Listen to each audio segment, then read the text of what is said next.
Hello there and welcome back to the Science Sleepy Minds. Tonight, you are floating. Not in water, not in a dream you half remember from last Tuesday, but in the cold, silent expanse above Earth's atmosphere. Below you, the planet you have called home your entire life looks like a blue marble someone dropped on a black velvet cloth. It is beautiful. It is familiar. And it is, compared to what you're about to encounter, laughably small.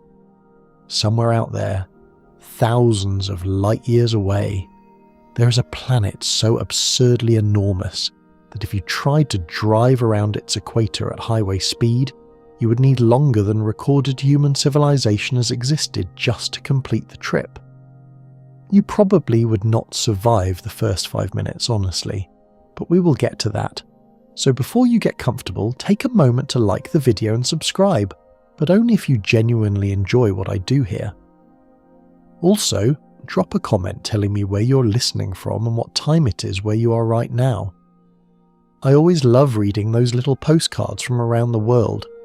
Now, dim the lights, maybe turn on a fan for that soft background hum, and let's ease into tonight's journey together. You tilt your head back, and the stars do not twinkle up here the way they do from your backyard. Without the atmosphere to scatter and bend their light, each one is a steady, unwavering pinprick, thousands of them. Millions if you let your eyes adjust long enough. And orbiting many of those pinpricks are worlds you have never heard of. Worlds with names that sound like someone sneezed while typing a serial number. Among all of those countless worlds, a handful are so large they make Jupiter, the king of our own solar system, look like a gumball sitting next to a beach ball. Tonight, you are going to meet the largest of them all. But to really appreciate how ridiculous that destination is, you need to start where every good space story starts. Right here, with what you already think you know. You grew up learning that the solar system has a tidy little hierarchy. You have your small rocky planets on the inside, Mercury, Venus, Earth, Mars, all bunched together like pebbles near a campfire. Then you have the gas giants farther out, Jupiter and Saturn, big and gassy and full of themselves. And then the ice giants, Uranus and Neptune, lurking in the cold suburbs like neighbours you only see when you take the trash out at midnight. It is a neat arrangement. It makes sense. Your teachers drew it on the whiteboard, you memorised the order for a test, and you moved on with your life. Here is the problem. The universe did not read your textbook. When astronomers began discovering planets around other stars in the mid-1990s, the very first one they found orbiting a sun-like star was a hot Jupiter, a gas giant roughly half the mass of Jupiter but parked so close to its star that its year lasted just over 4 days. 4 days. You spend longer than that deciding what to watch on a streaming service. That discovery, made by Michel and Didier Queloz, in 1995 when they detected the wobble of the star 51 Pegasi, shattered the comfortable assumption that all solar systems would look like ours. It earned them a Nobel Prize in Physics in 2019, which is the universe's way of saying, yes, your textbook was wrong, and here is a medal for proving it. Since that first shocking find, the floodgates have opened. As of the most recent counts, astronomers have confirmed well over 5,000 exoplanets, and the tally climbs almost weekly. Some of those worlds are tiny, rocky, and tucked into the habitable zones of their stars, the kind of places where liquid water might pool on the surface and someone could, theoretically, brew a decent cup of tea. Others are nightmarish hellscapes where it rains molten glass sideways. And then there are the giants, the truly, spectacularly oversized gas worlds that seem to exist purely to humble every assumption you've ever held about how big a planet can get.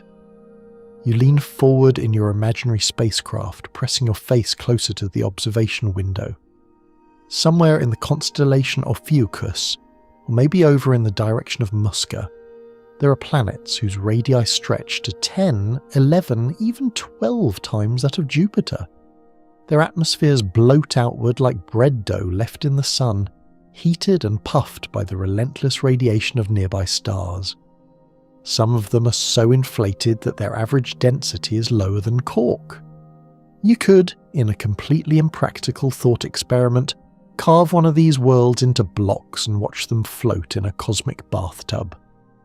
Astronomers still argue whether these puffy behemoths deserve to be called planets at all, or whether they belong in some awkward in-between category, too large to be a proper planet and too small to be a proper star.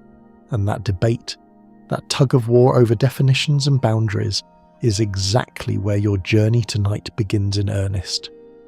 Because before you can crown something the largest planet ever discovered, you first have to agree on what a planet actually is. You might think that question was settled a long time ago, maybe around the same era when people stopped believing the Earth was flat. But you would be charmingly wrong.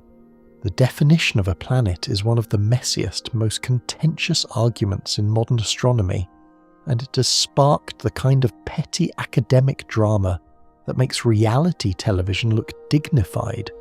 You remember the uproar in 2006 when the International Astronomical Union voted to demote Pluto from full planet status. People wore protest t-shirts. School children wrote angry letters. There was genuine heartbreak. And that fight was only about the lower boundary of what counts as a planet. The upper boundary, the line between a massive planet and a failed star, is even blurrier, even angrier, and far less settled. So you settle deeper into your seat, letting the hum of the spacecraft steady your breathing. Outside, the stars wait, the giants wait, and somewhere in the unfathomable dark, the largest planet ever found is spinning slowly, bloated and magnificent, daring you to come closer. You have a long night ahead, and the universe, as always, is in no hurry. You're still drifting in that quiet observation deck, stars scattered like spilled salt across the viewport. And now you find yourself wrestling with a question that sounds deceptively simple. What is a planet? You say the word all the time. You've said it since you were 4 years old, pointing at a picture of Saturn in a library book, mesmerised by those rings. But the moment you try to pin down a rigorous, universally accepted definition, the whole thing slips through your fingers like wet soap. Start with what feels obvious.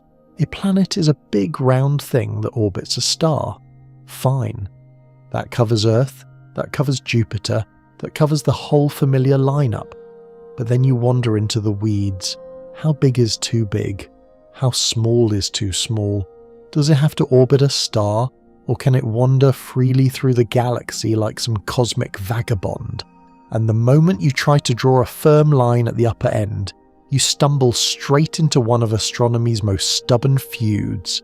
The International Astronomical Union, that same body that broke millions of hearts by demoting Pluto in 2006, established 3 criteria for something to be called a planet within our own solar system. It must orbit the Sun. It must have enough mass for gravity to crush it into a roughly spherical shape. And it must have cleared the neighbourhood around its orbit of other debris. That third rule is the one that doomed Pluto. Because poor little Pluto shares its orbital zone with a whole crowd of icy bodies in the Kuiper belt, and apparently the IAU considers that untidy. The funny thing is, this definition only technically applies to objects in our solar system. When you leap to exoplanets, those worlds orbiting distant stars, the IAU's rules become about as useful as a chocolate teapot. For exoplanets, the working boundary that most astronomers use is mass, specifically the deuterium burning limit. Deuterium is a heavier version of hydrogen, and when an object accumulates roughly 13 times the mass of Jupiter, the pressure and temperature in its core become intense enough to fuse deuterium atoms together. That fusion process is a faint, sputtering cousin of the roaring hydrogen fusion that powers true stars, but it is fusion nonetheless.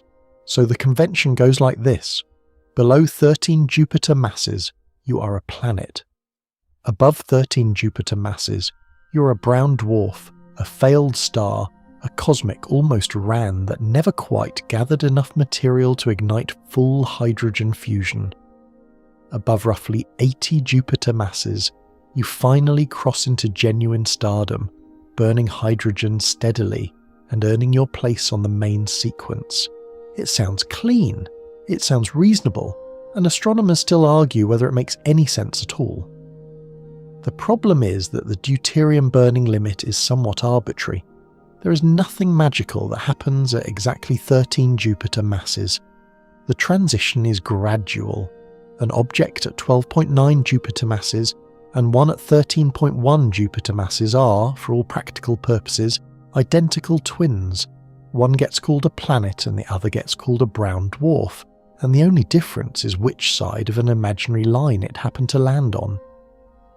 Some researchers have compared this to deciding that anyone 5 feet 11 inches tall is short, and anyone 6 feet tall is tall, ignoring the fact that the difference is basically meaningless. Historians of science still argue whether the deuterium limit was adopted out of genuine physical reasoning, or simply because the community needed some number, any number, to stop the bickering at conferences. And bicker they do. There is a camp of astronomers who believe that what truly matters is not mass but formation history. If an object formed the way planets form, by slowly accreting material in a disk of gas and dust around a young star, then it is a planet regardless of how massive it grew. If it formed the way stars form, by the direct gravitational collapse of a cloud of gas, then it is a brown dwarf or a star, even if it ended up relatively small. This distinction sounds elegant in theory, but in practice it is nightmarishly difficult to determine how a distant object formed billions of years ago. You cannot exactly ask it for a birth certificate. You are left reading chemical clues in its atmosphere, studying its orbit, and making educated guesses that other astronomers will immediately and enthusiastically disagree with. There is a quirky historical footnote here that you might enjoy. The word planet itself comes from the ancient Greek word planets, meaning wanderer. The Greeks used it to describe those strange lights in the sky that moved against the fixed backdrop of stars. By that original definition, the Sun and the Moon were both planets. So were Mercury, Venus, Mars, Jupiter, and Saturn. Earth was not, because the Greeks did not yet realize Earth was moving. The definition has been in a state of gentle chaos for literally thousands of years, so perhaps you should not be surprised that we still have not sorted it out. Now here is where it gets particularly tangled for your quest tonight. When someone claims to have found the largest planet ever discovered, you have to ask what they mean by largest. Do they mean the most massive, the heaviest? Or do they mean the widest, the greatest radius? These are not the same thing, and they can point to very different objects. A planet can be extraordinarily massive, packed dense with heavy elements, and still be physically smaller than a planet that is lighter, but puffed up like a balloon by intense stellar radiation. It is the difference between a bowling ball and a beach ball. One is heavier, the other is bigger, and calling either one the largest depends entirely on which measurement you care about. You let that sink in for a moment, staring at the stars outside your window, each one potentially hosting its own collection of worlds that defy easy labels. The universe, it turns out, is not interested in your neat categories. It builds what it wants, however large or strange, and leaves the naming to the tiny creatures arguing about it from a small rocky planet orbiting an unremarkable yellow star. You find that oddly comforting. The messiness of the definition means the story you're about to follow is richer, stranger, and far more surprising than any simple ranking could capture. You take a slow breath, feel the hum of the ship beneath you, and prepare to learn how anyone manages to spot these oversized worlds in the first place, given that they're impossibly far away and hidden in the glare of their own stars. You're leaning forward now, curiosity pulling you toward the viewport like gravity toward a star, because a fair question has settled into your mind. How on Earth, or rather how from Earth, does anyone find a planet orbiting a star that might be hundreds or thousands of light years away? You cannot just point a telescope at a distant sun and squint until you see a little dot circling it. Stars are blindingly bright. Planets are not. The difference in brightness between a typical star and the planet orbiting it is something like 1,000,000,000 to 1. Trying to spot an exoplanet next to its host star is like trying to see a firefly hovering next to a lighthouse from 3,000 miles away, while someone is shining a second lighthouse in your eyes during a migraine. So astronomers had to get clever, and over the past few decades they have developed a toolkit of detection methods that are as ingenious as they are indirect. The first major technique, and the one that bagged that groundbreaking discovery of 51 Pegasi b back in 1995, is called the radial velocity method, sometimes known as the wobble method. The idea is beautifully simple. A planet does not just orbit its star. The planet and the star actually orbit their common centre of mass, like two dancers spinning around a point between them. If the planet is massive enough, the star will wobble ever so slightly as the planet tugs on it. That wobble shifts the star's light in a telltale way. When the star moves toward you, its light gets compressed into slightly shorter, bluer wavelengths. When it moves away, the light stretches into longer, redder wavelengths. This is the Doppler effect, the same phenomenon that makes an ambulance siren sound higher pitched as it approaches and lower as it speeds away. By measuring those tiny shifts in a star's spectral lines over weeks and months, astronomers can deduce that something massive is yanking the star back and forth, and they can estimate how heavy that something is. The wobble method is brilliant for finding massive planets, because the bigger the planet, the harder it pulls on the star, and the easier the wobble is to detect.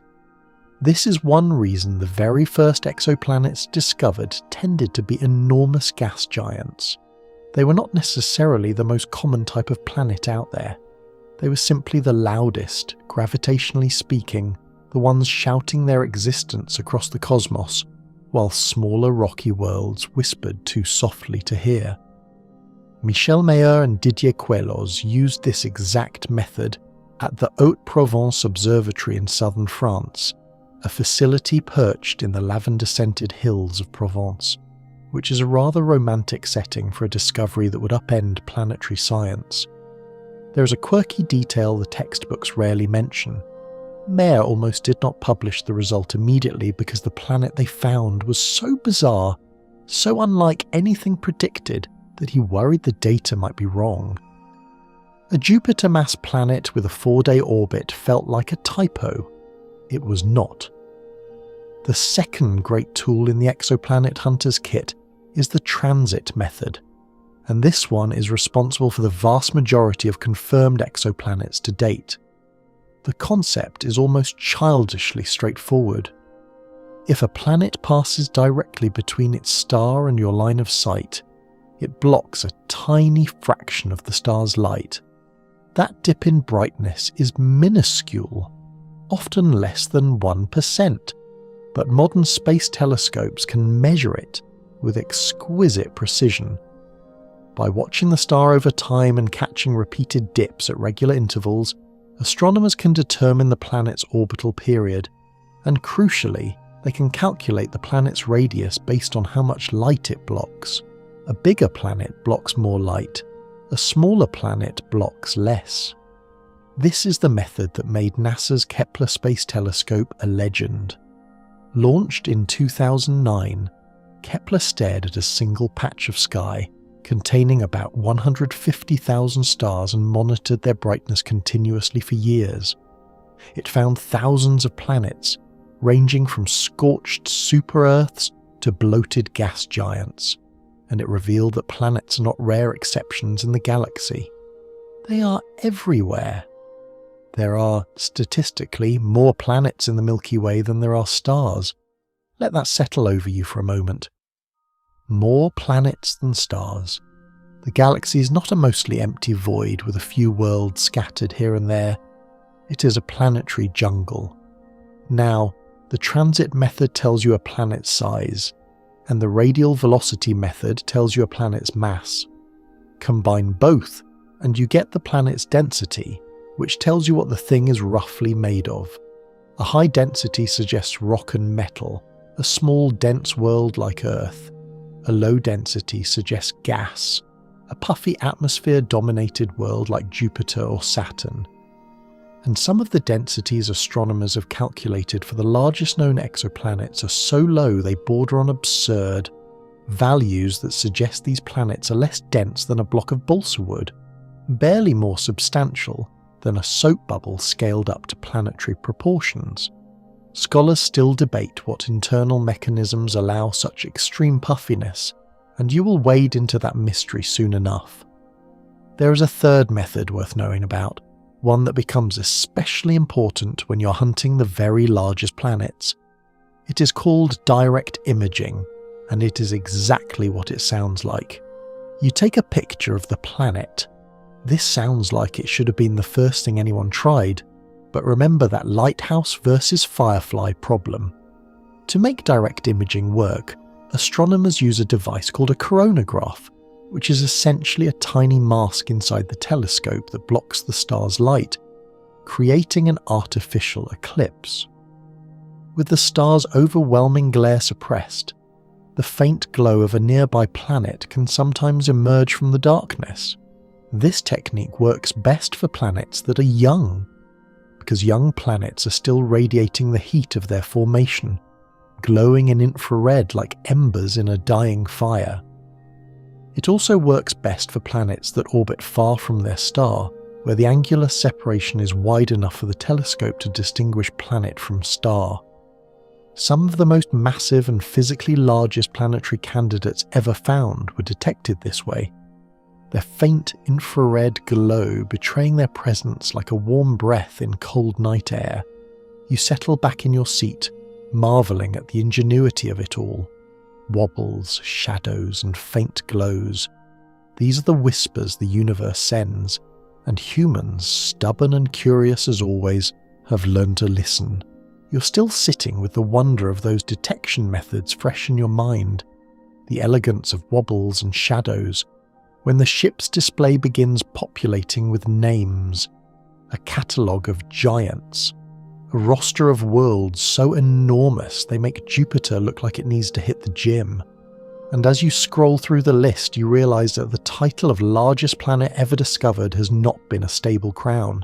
It has been passed around like a hot potato at an astronomer's picnic, snatched and surrendered and snatched again as telescopes have grown sharper and surveys have pushed deeper into the galaxy. One of the early heavyweights to catch the public imagination was Rox 42BB. Discovered through direct imaging in 2013, this world orbits a young star in the Rho Ophiuchi cloud complex, a stellar nursery about 440 light-years from Earth, where new stars are still being born inside vast pillows of gas and dust.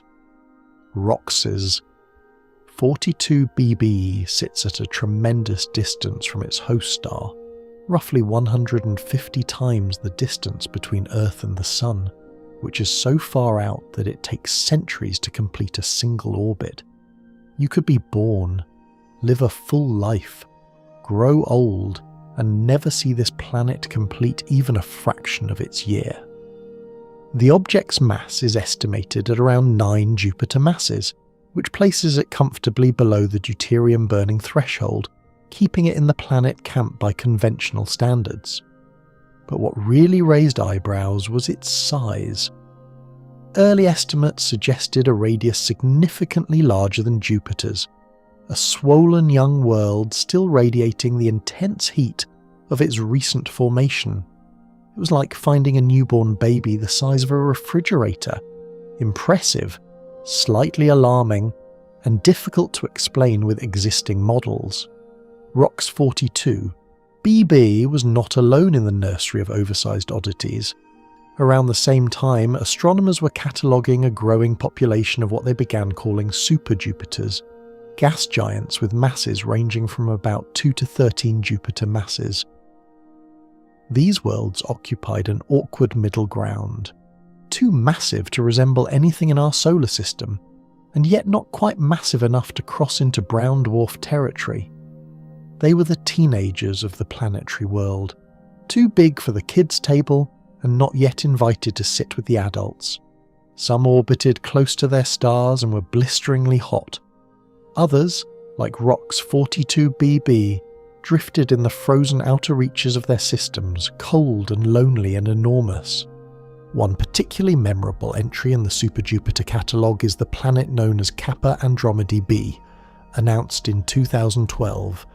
This world orbits a young, bright star in the constellation Andromeda, roughly 170 light-years away. Its mass was initially estimated at about 12 to 13 Jupiter masses, right on that controversial boundary between planet and brown dwarf. The Discovery team called it a planet. Other researchers immediately called it a brown dwarf.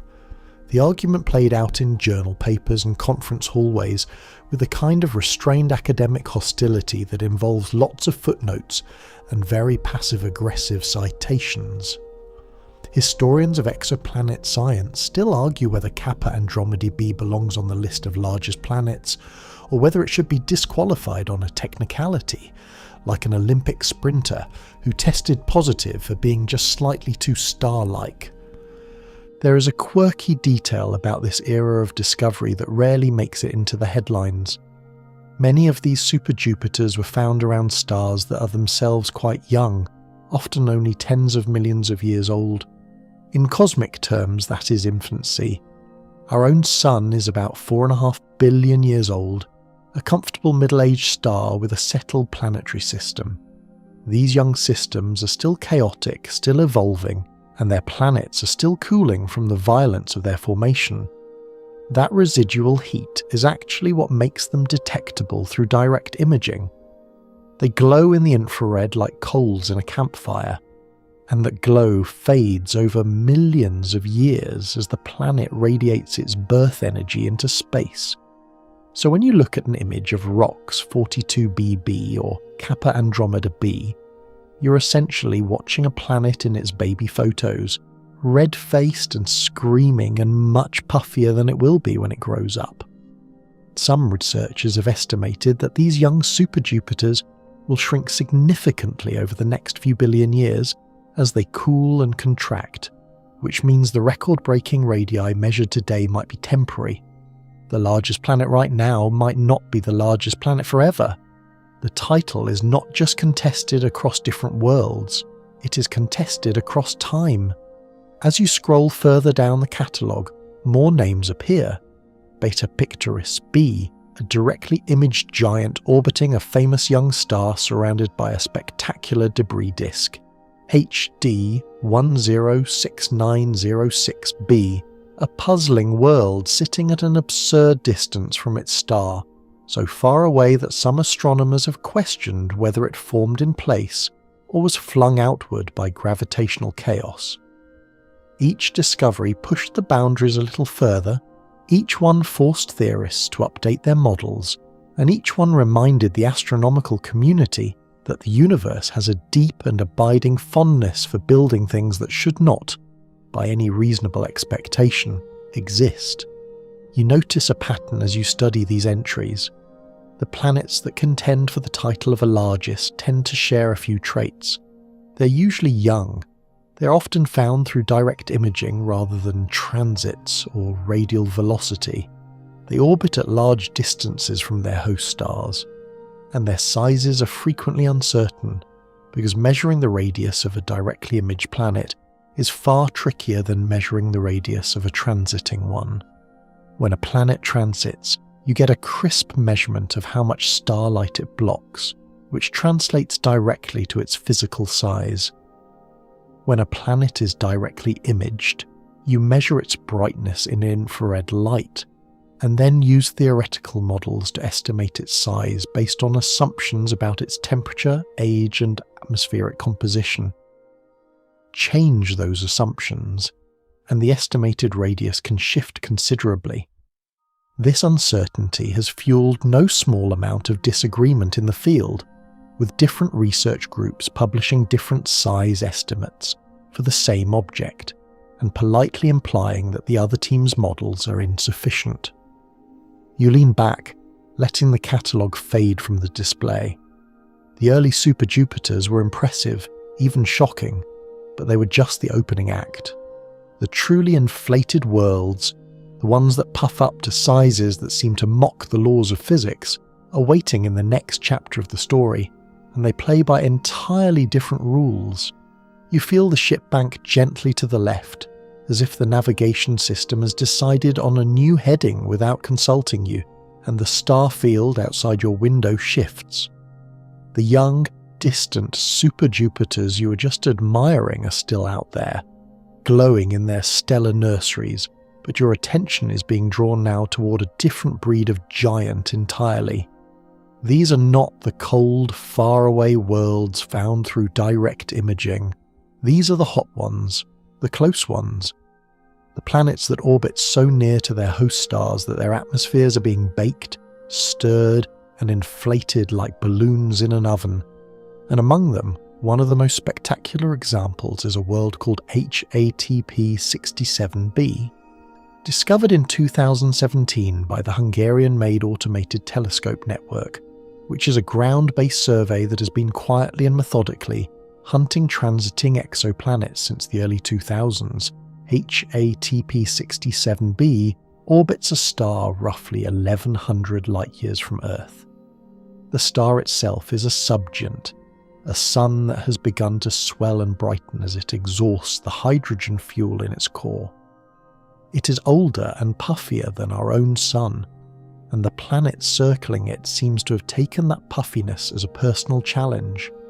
HATP 67b has a radius roughly 2 times that of Jupiter, 2 Jupiters wide. You could line up about 22 Earths across its diameter and still have room left over for a snack. Its orbital period is just under 4.5 days, meaning it whips around its bloated host star at a blistering pace, permanently locked in a tight gravitational embrace that keeps one face perpetually roasting in stellar radiation, while the other faces the cold void of space. But here is the detail that makes HATP 67b truly strange, the detail that earned it a special place in the catalogue of cosmic oddities.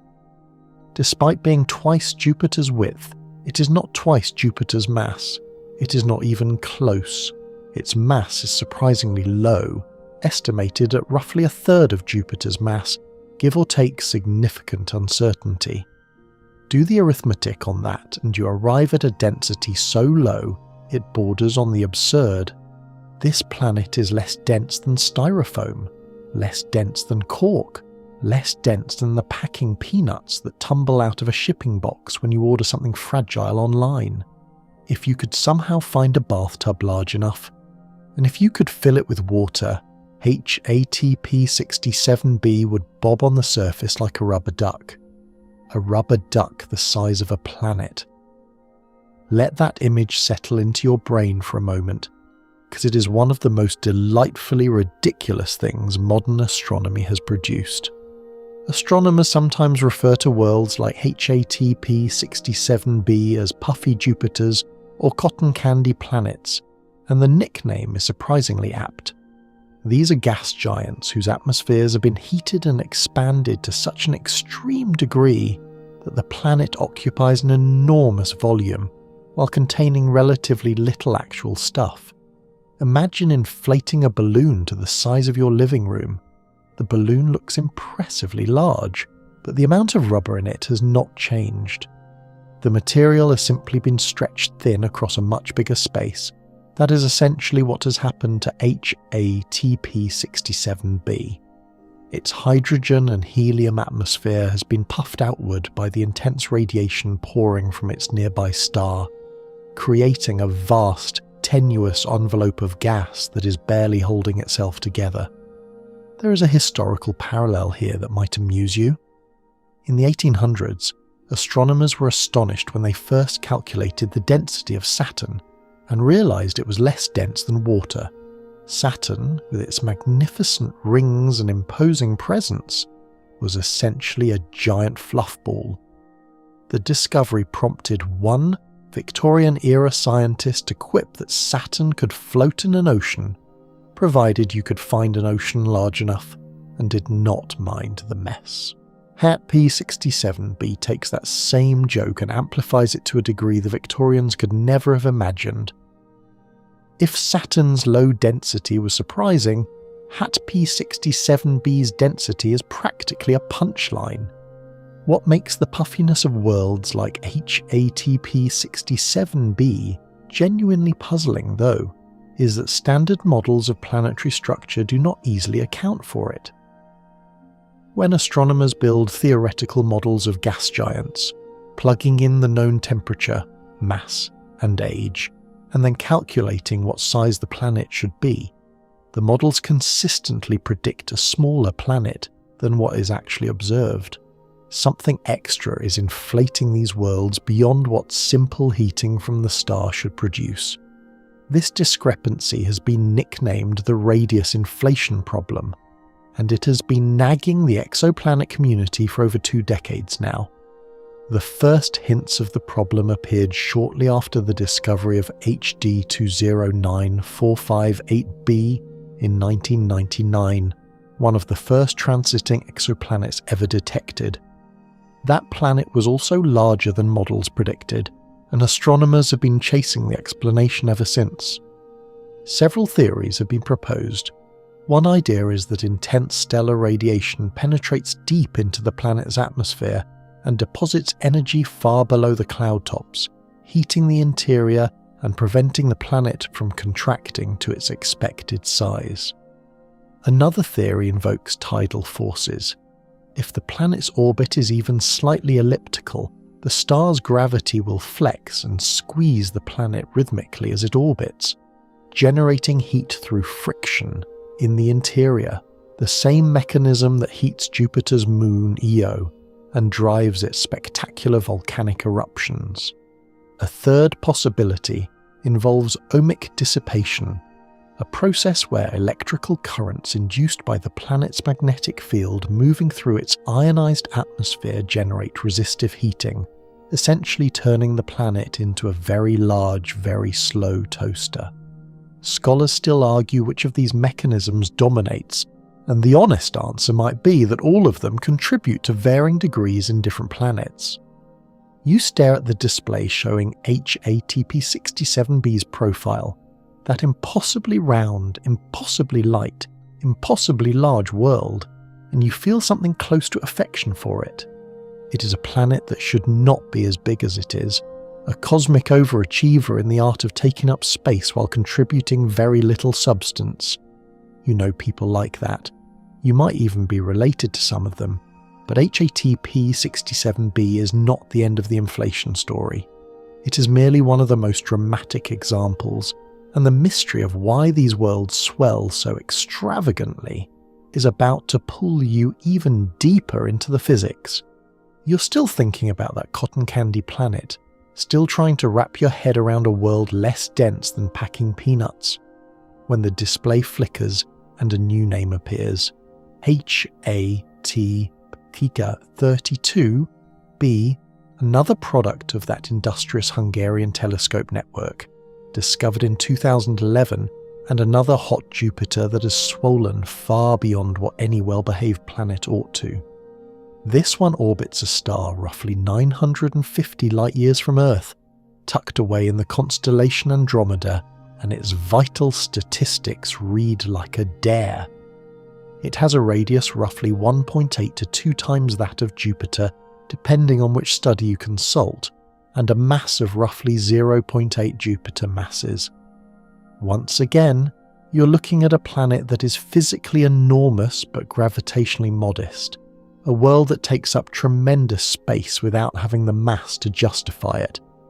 HATP-32b is interesting not just because of its size, but because of what it has taught astronomers about the inflation mechanism.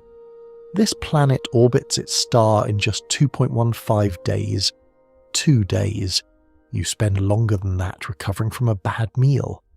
At that distance, the planet is being absolutely blasted with stellar radiation, its day side heated to temperatures exceeding 1600 Kelvin, which is hot enough to melt steel, hot enough to vaporize many common minerals, and hot enough to ensure that any postcard you tried to send from the surface would combust long before you finished writing it. The intense irradiation is clearly a major driver of the planet's bloating. But here is the puzzle. Not all hot Jupiters that receive similar levels of radiation are equally puffy. Some are inflated, some are not. If stellar heating alone were the explanation, you would expect a neat correlation between the amount of radiation a planet receives and the degree to which it swells. The correlation exists loosely, but it is messy and riddled with exceptions. Something else is going on inside these worlds, something that varies from planet to planet. This is where the tidal heating hypothesis becomes particularly compelling. HATP-32b's orbit is not perfectly circular. It has a slight eccentricity, a gentle elongation that means the planet's distance from its star varies over the course of each orbit. As the planet swings closer to the star and then pulls away, the gravitational tug changes, and the planet's interior is flexed and squeezed like a stress ball in the hand of an anxious graduate student. That flexing generates heat through friction deep inside the planet, heat that adds to the energy budget and helps keep the atmosphere inflated. The same fundamental process is at work on Jupiter's moon Io, where tidal heating from Jupiter's immense gravity drives volcanic eruptions so powerful they launch plumes of sulfur hundreds of kilometers above the surface. On HATP-32b, the effect is scaled up enormously, a planetary-scale heating mechanism that pumps energy into the interior faster than the planet can radiate it away. But tidal heating alone does not fully solve the mystery either. Some inflated hot Jupiters have orbits that appear to be nearly perfectly circular, which should minimize tidal flexing. For those worlds, the ohmic dissipation model offers an alternative. The idea goes like this. A hot Jupiter orbiting close to its star is bathed in intense stellar wind, a stream of charged particles flowing outward from the star.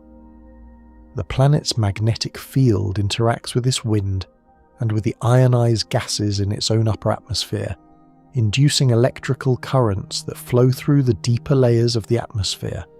These currents encounter resistance, and resistance generates heat, just as the filament in an old incandescent light bulb glows because electrical current struggles to push through the thin wire.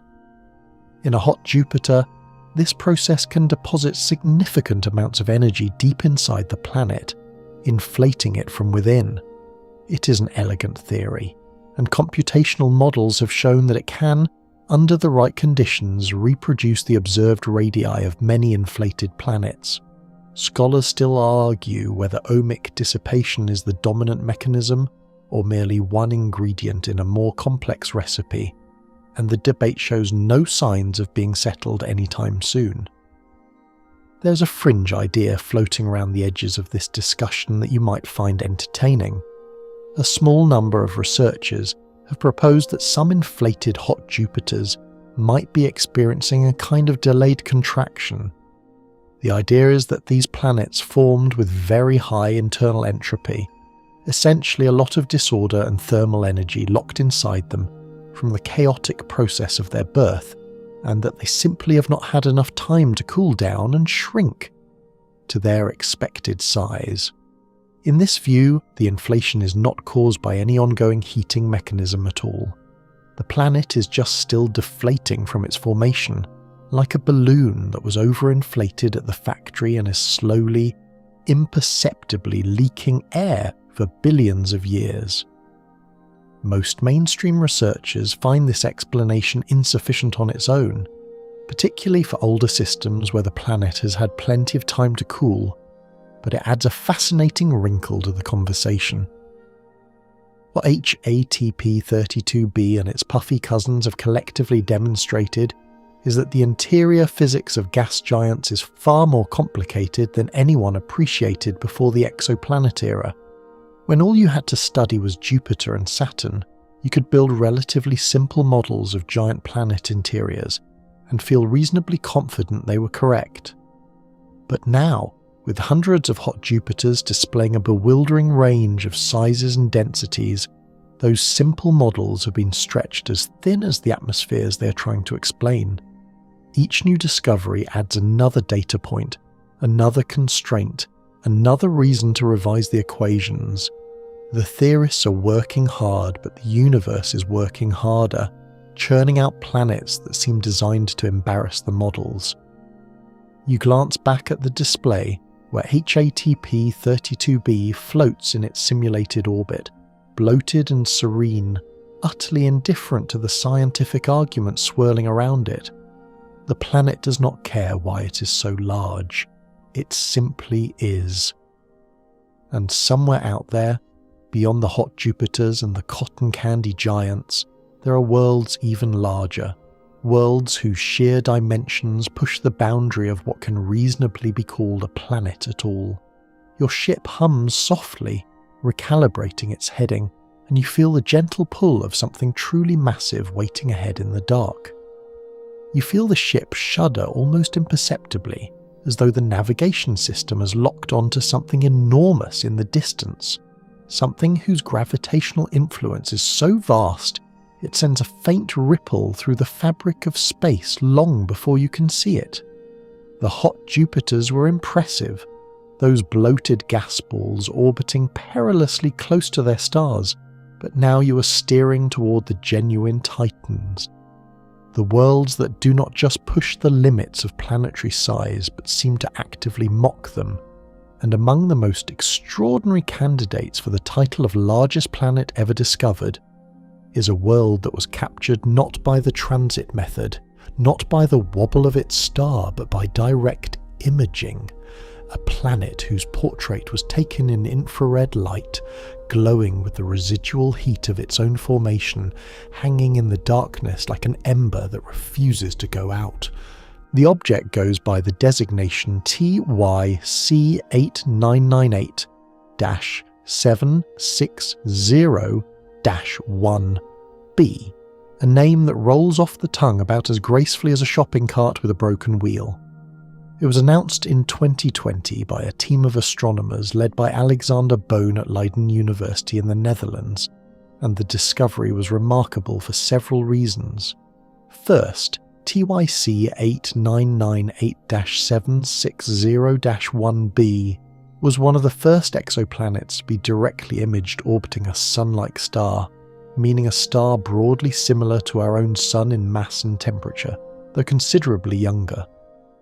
The host star is only about 17 million years old, a cosmic infant still settling into its hydrogen-burning life, located roughly 300 light-years from Earth in the southern constellation Musca, which is named after a fly, because apparently 17th century constellation designers were running low on majestic animals. The planet itself is staggering. Its mass is estimated at roughly 14 Jupiter masses, which technically nudges it right against or just above that contentious deuterium-burning threshold, placing it in the exact twilight zone between planet and brown dwarf that drives classification debates. Some researchers call it a planet, others argue it has crossed the line. The Discovery team presented it as a planetary mass companion, a diplomatic term that essentially translates to "we found this thing," and we are not entirely sure what box to put it in. But it is spectacular regardless, and its physical size is where things get truly mind-bending. Estimates based on evolutionary models of young gas giants suggest a radius in the range of roughly 3 Jupiter radii, possibly larger when you account for the uncertainties in its age and atmospheric properties. but other directly imaged companions in similar mass ranges have been modelled with radii stretching to 10 or even 12 Jupiter radii under certain assumptions about youth and thermal state. And this is the territory where the record keeping gets genuinely chaotic. The reason youth matters so much to planetary size is thermodynamics.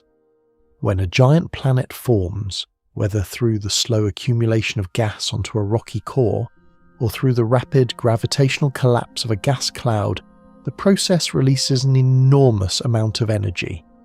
That energy heats the planet's interior to extreme temperatures, and the hot gas expands, puffing the planet to a size much larger than it will eventually settle into. Over millions and billions of years, the planet radiates that heat away into space, slowly cooling and contracting like a loaf of bread deflating after you take it out of the oven. A young planet, only a few million years old, is still near the peak of this thermal expansion. It is at its largest, its most luminous, and its most detectable through direct imaging.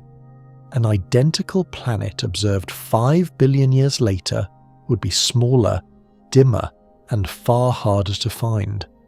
This is why TYC 8998-760-1b and its fellow directly imaged companions are so often at the centre of the largest planet debate. They're young, hot, and bloated, captured at a moment in their lives when they are as big as they will ever be. Measuring their radii requires feeding their observed brightness and estimated temperature into theoretical cooling models, and different models can produce significantly different answers. One model might suggest a radius of 3 Jupiters. Another, using different assumptions about atmospheric capacity or internal composition, might suggest 5 or more. The uncertainty is not a flaw in the science. It is a reflection of how much we still do not understand about the interior physics of objects in this mass range. Historians of exoplanet science still argue about which early radius estimates for directly imaged giants should be trusted, and which were artifacts of overly optimistic modelling. There is another directly imaged system that deserves your attention here, one that raised the stakes even further. The star HD 106906, located about 300 light-years away in the constellation Crux, hosts a companion designated HD 106906b, discovered in 2013. This object has a mass of roughly 11 Jupiter masses and orbits at an almost absurd distance from its star, more than 700 times the Earth-Sun distance. At that separation, it takes tens of thousands of years to complete a single orbit. The planet is so far from its star that some researchers questioned whether it should be considered a planet at all, or whether it might be a separately formed brown dwarf that happens to be gravitationally associated with the star. The formation mechanism is hotly debated.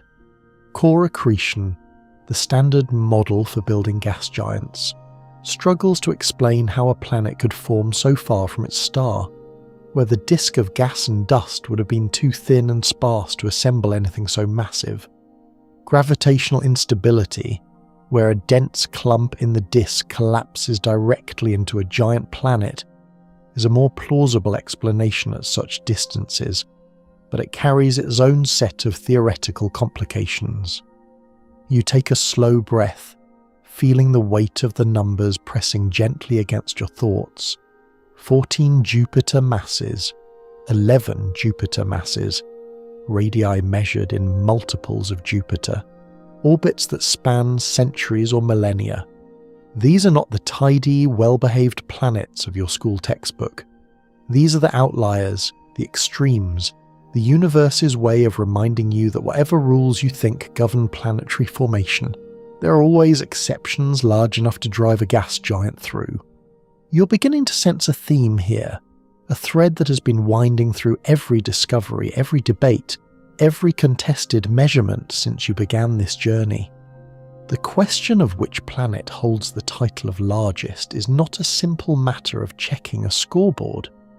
It is a tangled, multi-dimensional problem that depends entirely on what you mean by largest, and the answer shifts depending on which axis you choose to measure along.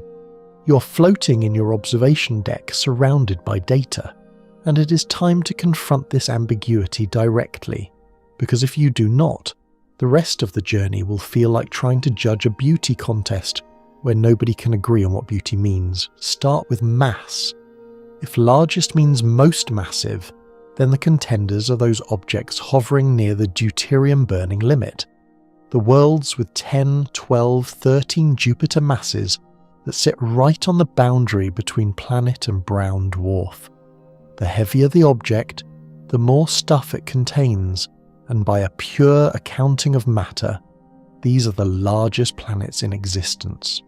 But mass and physical size do not always move in lockstep.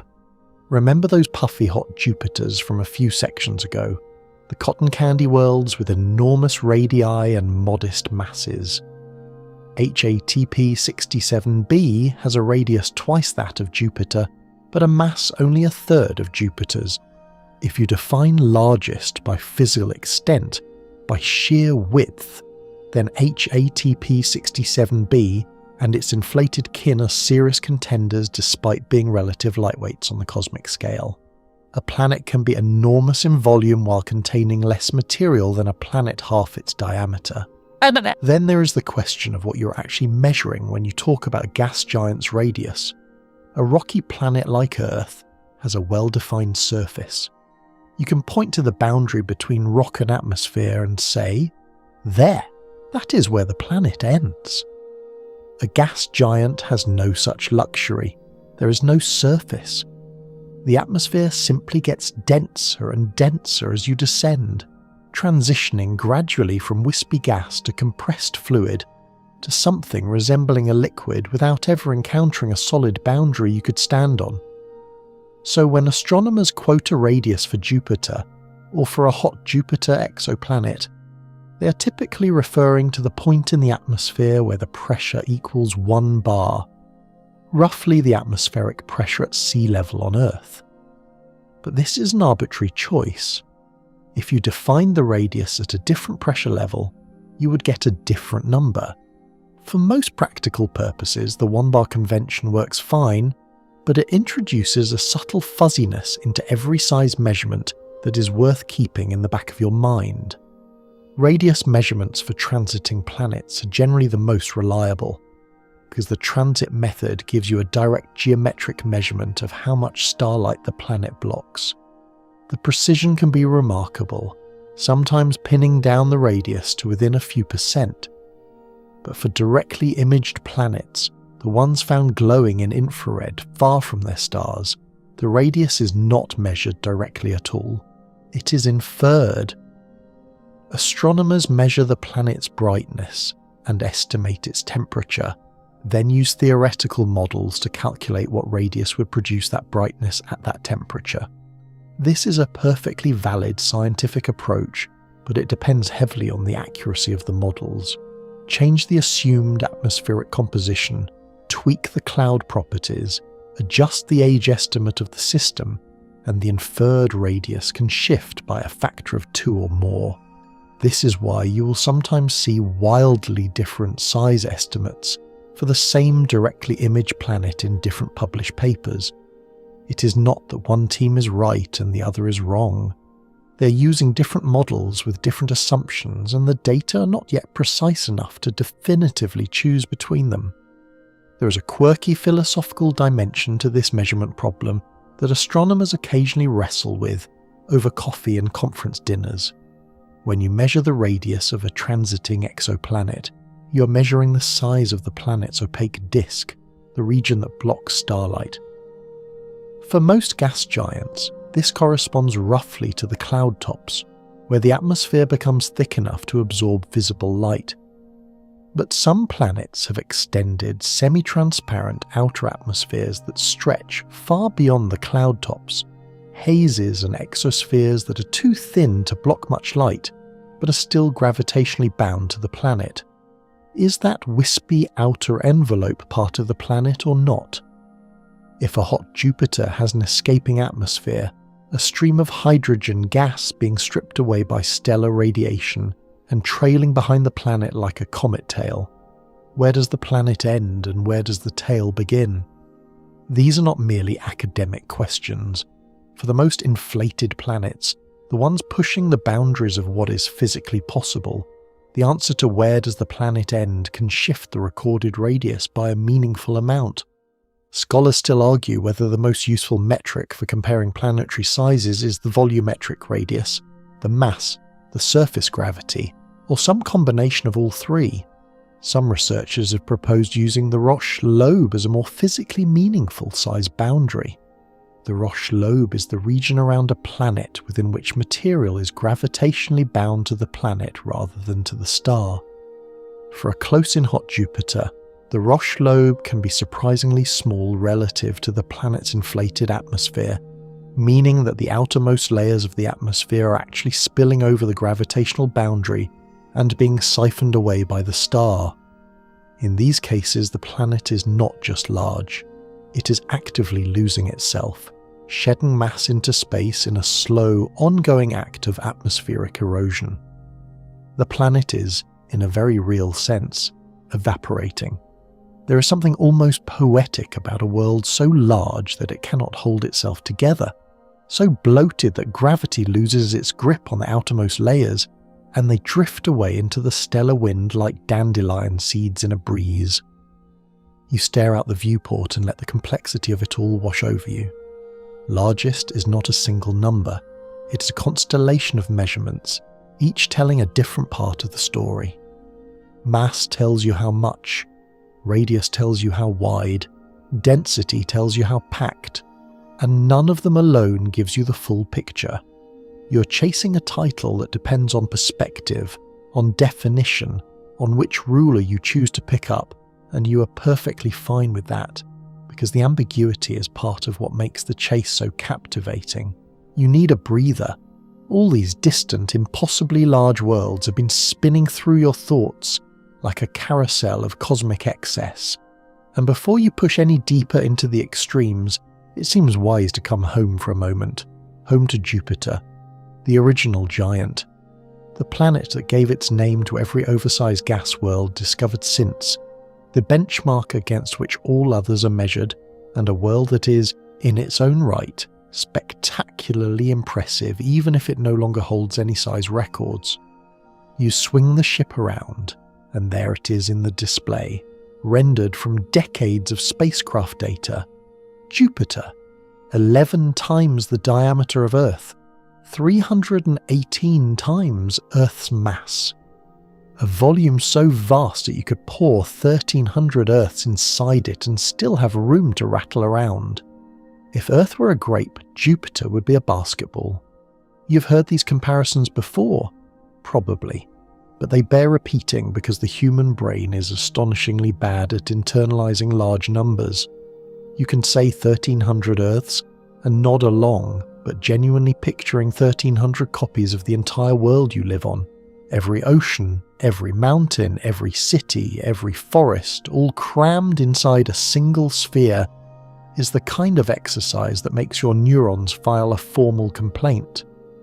Jupiter has been known to humanity for thousands of years, a bright wandering star visible to the naked eye, and it has been a source of fascination and mythology across virtually every civilization. The Babylonians associated it with their god Marduk. The Romans named it after their king of the gods. The Greeks called it Zeus. In Hindu astronomy, it is Brihaspati, the guru of the gods. There is a pleasing consistency to the fact that cultures around the world, separated by oceans and centuries, all looked at that bright point of light and independently decided it must be something divine. Jupiter, even from billions of kilometers away, commands attention. The first person to look at Jupiter through a telescope and see something other than a bright dot was Galileo Galilei in January of 1610. What he saw changed everything.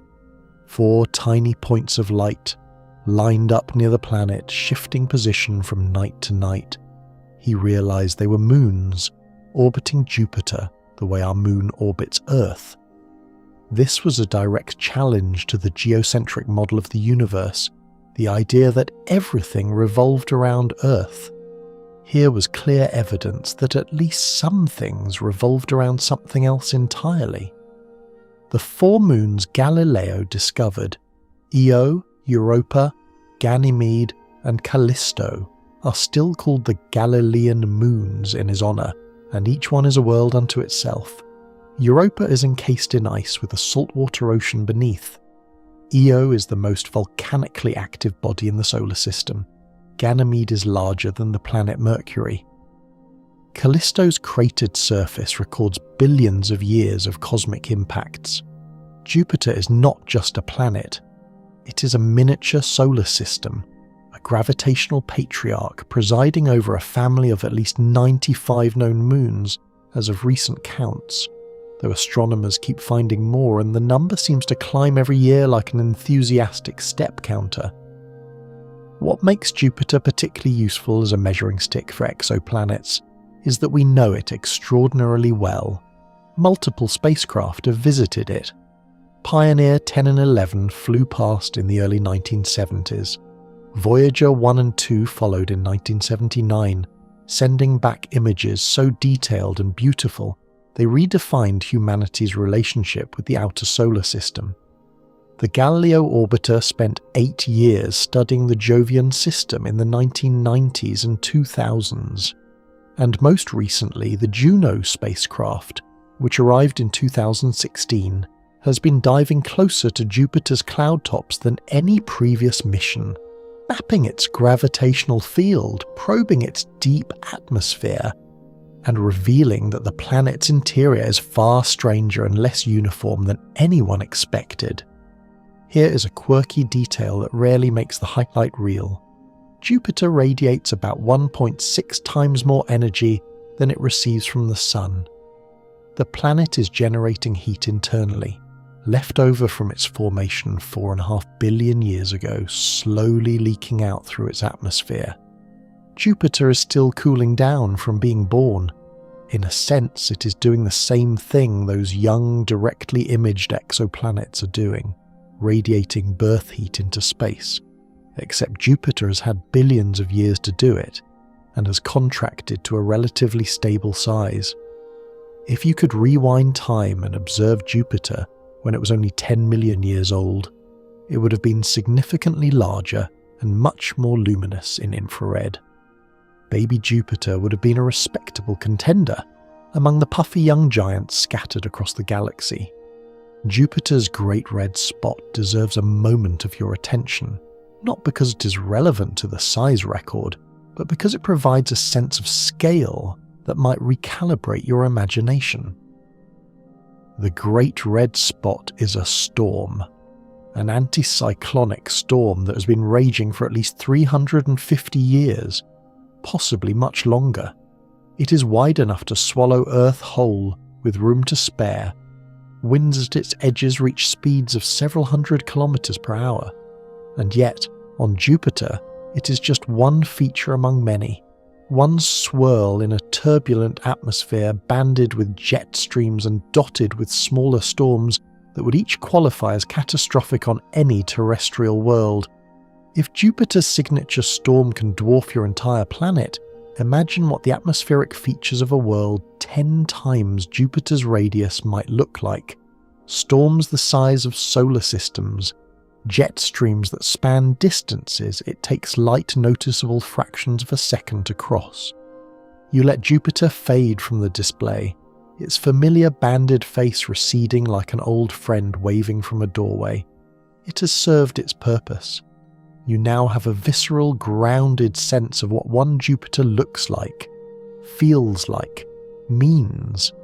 And with that yardstick firmly in hand, you're ready to return to the exoplanet frontier, where worlds twice, 5, 10 times Jupiter's girth are waiting for you in the dark. You take one last glance at Jupiter's retreating form and then turn your attention inward. Not inward as in introspective, though there's plenty of time for that later, but inward as in downward, into the belly of a gas giant. Because if you're going to understand how a planet can swell to 10 or 12 times the width of Jupiter, you first need to understand what the inside of a gas giant actually looks like. And the answer, it turns out, is profoundly strange. Start at the top. The outermost layer of a gas giant like Jupiter is its visible atmosphere, the part you see in photographs. It is composed primarily of hydrogen and helium, the two lightest and most abundant elements in the universe, with trace amounts of other compounds like ammonia, methane, water vapour and hydrogen sulfide, which is the chemical responsible for the smell of rotten eggs. If you could somehow hover at the cloud tops of Jupiter and take a deep breath, which you absolutely should not do for reasons including, but not limited to, the lack of oxygen, the crushing pressure, and the extreme cold, you would be greeted by a faint sulphurous stench wafting through a minus 150 degrees Celsius gale. Lovely. As you descend, the atmosphere thickens. There's no abrupt transition, no doorway you step through. The gas simply becomes denser and warmer the deeper you go, pressure increasing steadily as the weight of the atmosphere above you piles up. At a depth of roughly 1,000 kilometers below the cloud tops, the pressure has risen to something like 100 times Earth's atmospheric pressure, and the temperature has climbed to several hundred degrees Celsius. The hydrogen here is no longer a gas in any familiar sense. It has been compressed into a supercritical fluid, a state of matter that blurs the line between liquid and gas, possessing properties of both simultaneously. You could not pour it into a glass, but you could not exactly breathe it either. It is dense, hot, and increasingly reluctant to let you pass. Keep descending. Around 10 to 20,000 kilometers below the cloud tops, the pressure becomes so extreme, millions of times Earth's surface pressure, that something extraordinary happens to the hydrogen. It undergoes a phase transition into a state called metallic hydrogen. This is one of the most exotic forms of matter in the known universe. Under immense pressure, hydrogen molecules are crushed so tightly together that their electrons break free from individual atoms and flow freely through the material, much the way electrons flow through a metal like copper or iron. The hydrogen literally becomes a metal, a hot, dense, electrically conducting fluid that makes up the bulk of Jupiter's interior. It is this ocean of metallic hydrogen, swirling and convecting in the planet's depths, that generates Jupiter's powerful magnetic field, the strongest of any planet in the solar system. A magnetic field so intense it creates radiation belts around Jupiter that would be lethal to an unprotected human in minutes. At the very centre of Jupiter, there may or may not be a solid core. For decades, the standard model assumed a dense, rocky and icy core roughly 10 to 20 times the mass of Earth, a seed around which the planet originally accumulated its massive envelope of gas. But data from the Juno spacecraft has complicated this picture considerably. Juno's precise measurements of Jupiter's gravitational field suggest that the core may not be a neat, compact ball of rock at all. Instead, it appears to be a diffuse, diluted core, a region where heavy elements are mixed and smeared throughout the deep interior rather than concentrated at the centre. Scholars still argue about what this means for Jupiter's formation history. A compact core supports the traditional core accretion model, where a rocky seed slowly gathered gas over millions of years. A diluted core might suggest a more violent origin, perhaps a giant impact early in Jupiter's life that shattered and dispersed the original core throughout the interior. The debate is ongoing and genuinely fascinating, one of those scientific puzzles where new data has raised more questions than it answered. Now take everything you have just learned about Jupiter's interior and scale it up. Way up. Imagine a planet with 10 times Jupiter's radius. The pressures in its deep interior would be correspondingly more extreme, the temperatures higher, the metallic hydrogen ocean vastly more extensive, the magnetic field generated by such a colossal volume of conducting fluid could be staggeringly powerful, dwarfing Jupiter's field the way Jupiter's dwarfs Earth's. The physics governing the interior would push into regimes that are difficult to replicate in laboratories on Earth, though scientists have tried.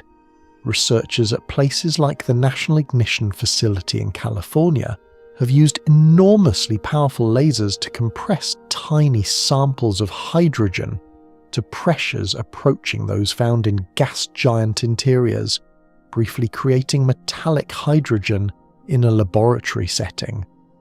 These experiments are extraordinarily difficult and expensive, involving equipment that fills entire buildings and produces conditions that last for mere nanoseconds. But they are providing crucial data for understanding what happens inside planets far larger than anything in our solar system. There is a fringe but intriguing hypothesis that in the most massive gas giants, the ones pushing the boundary between planet and brown dwarf, the core conditions might be extreme enough to produce truly exotic states of matter. Some theorists have speculated about hydrogen taking on crystal-like metallic structures, or about the separation of hydrogen and helium into distinct layers, creating internal composition gradients that dramatically affect the planet's thermal evolution.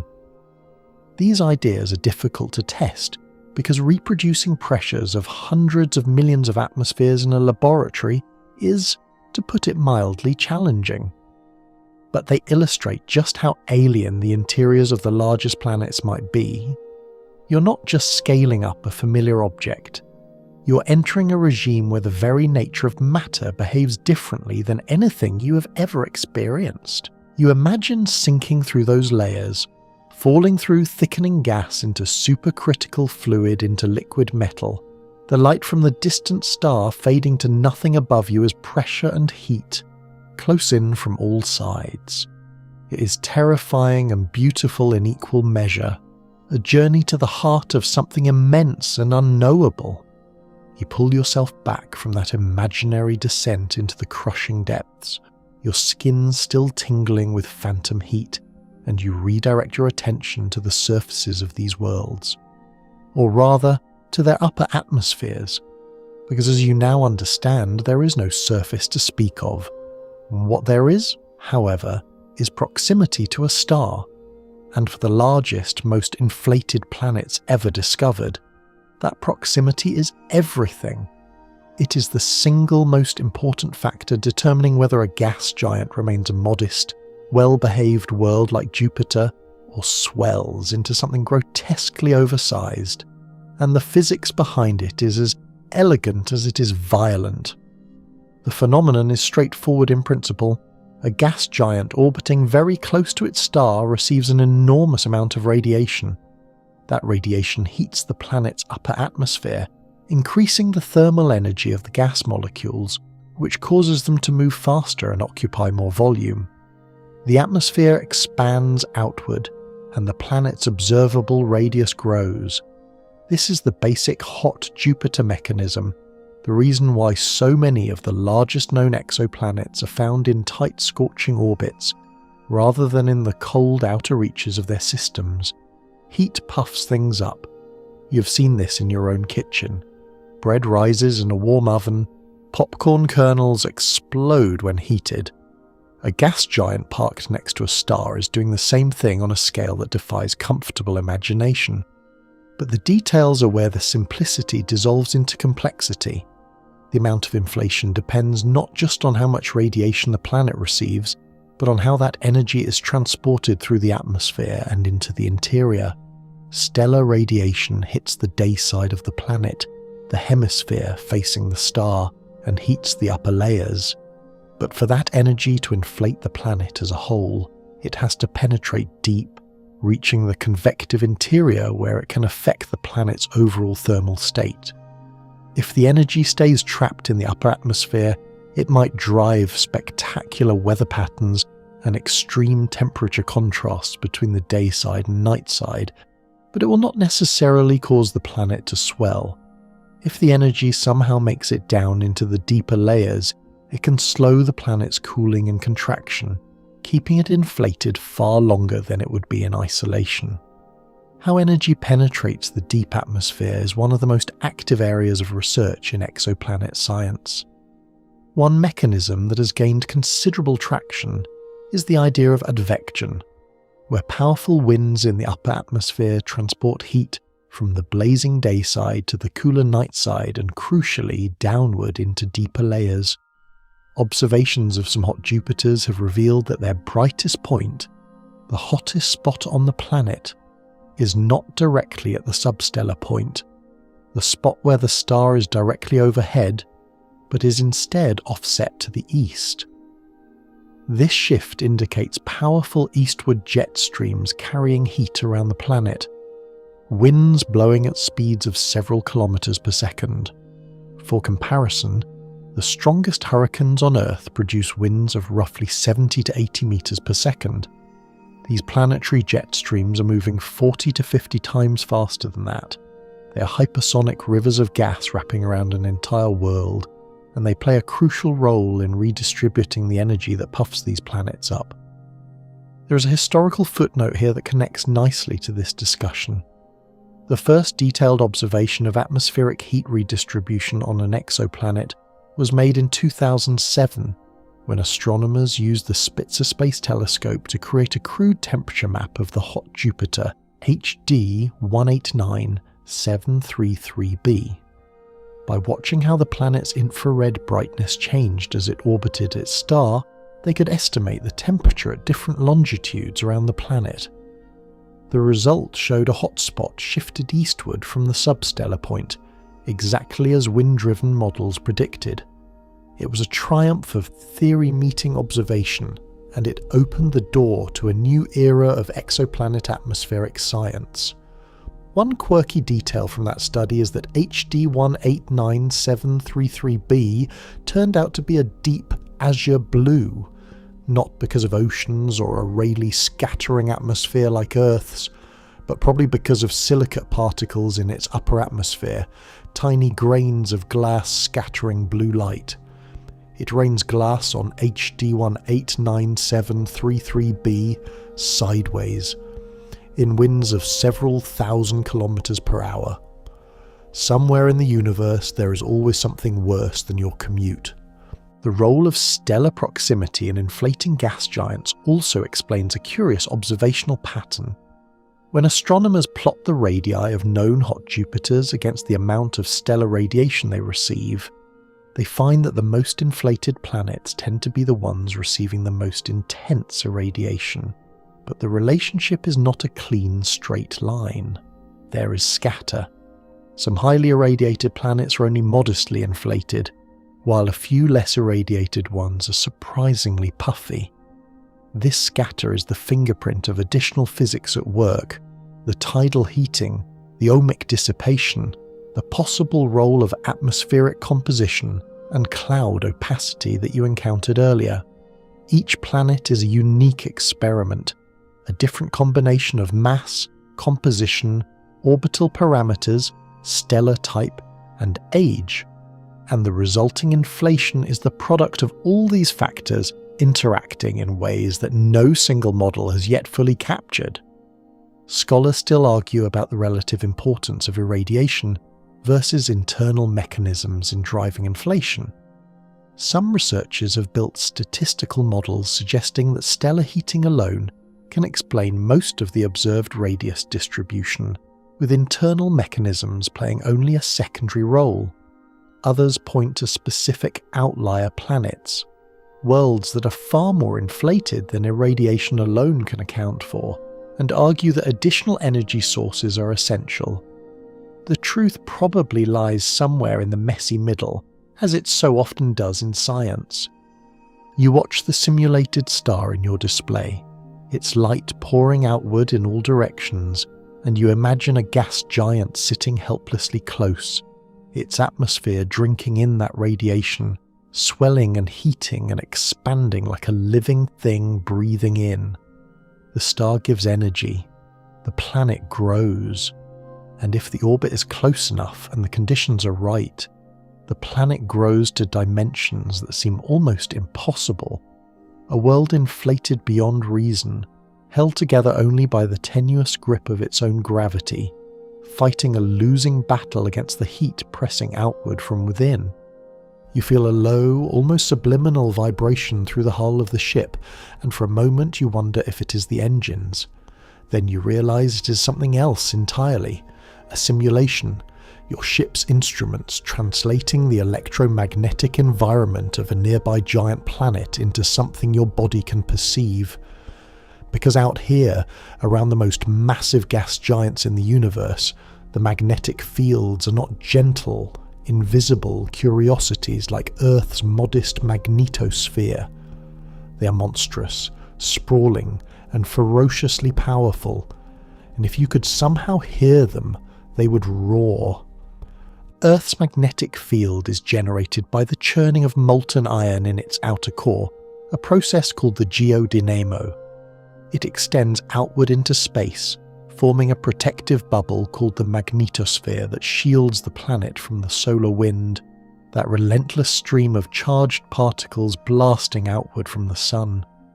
Without Earth's magnetic field, the solar wind would gradually strip away the atmosphere, leaving the planet as barren and exposed as Mars, which lost most of its magnetic field billions of years ago, and has been slowly hemorrhaging its atmosphere ever since. Earth's magnetosphere extends roughly 65,000 kilometers toward the Sun and stretches millions of kilometers in the opposite direction, forming a long magnetic tail that flutters in the solar wind like a flag in a breeze. Jupiter's magnetic field makes Earth's look like a refrigerator magnet.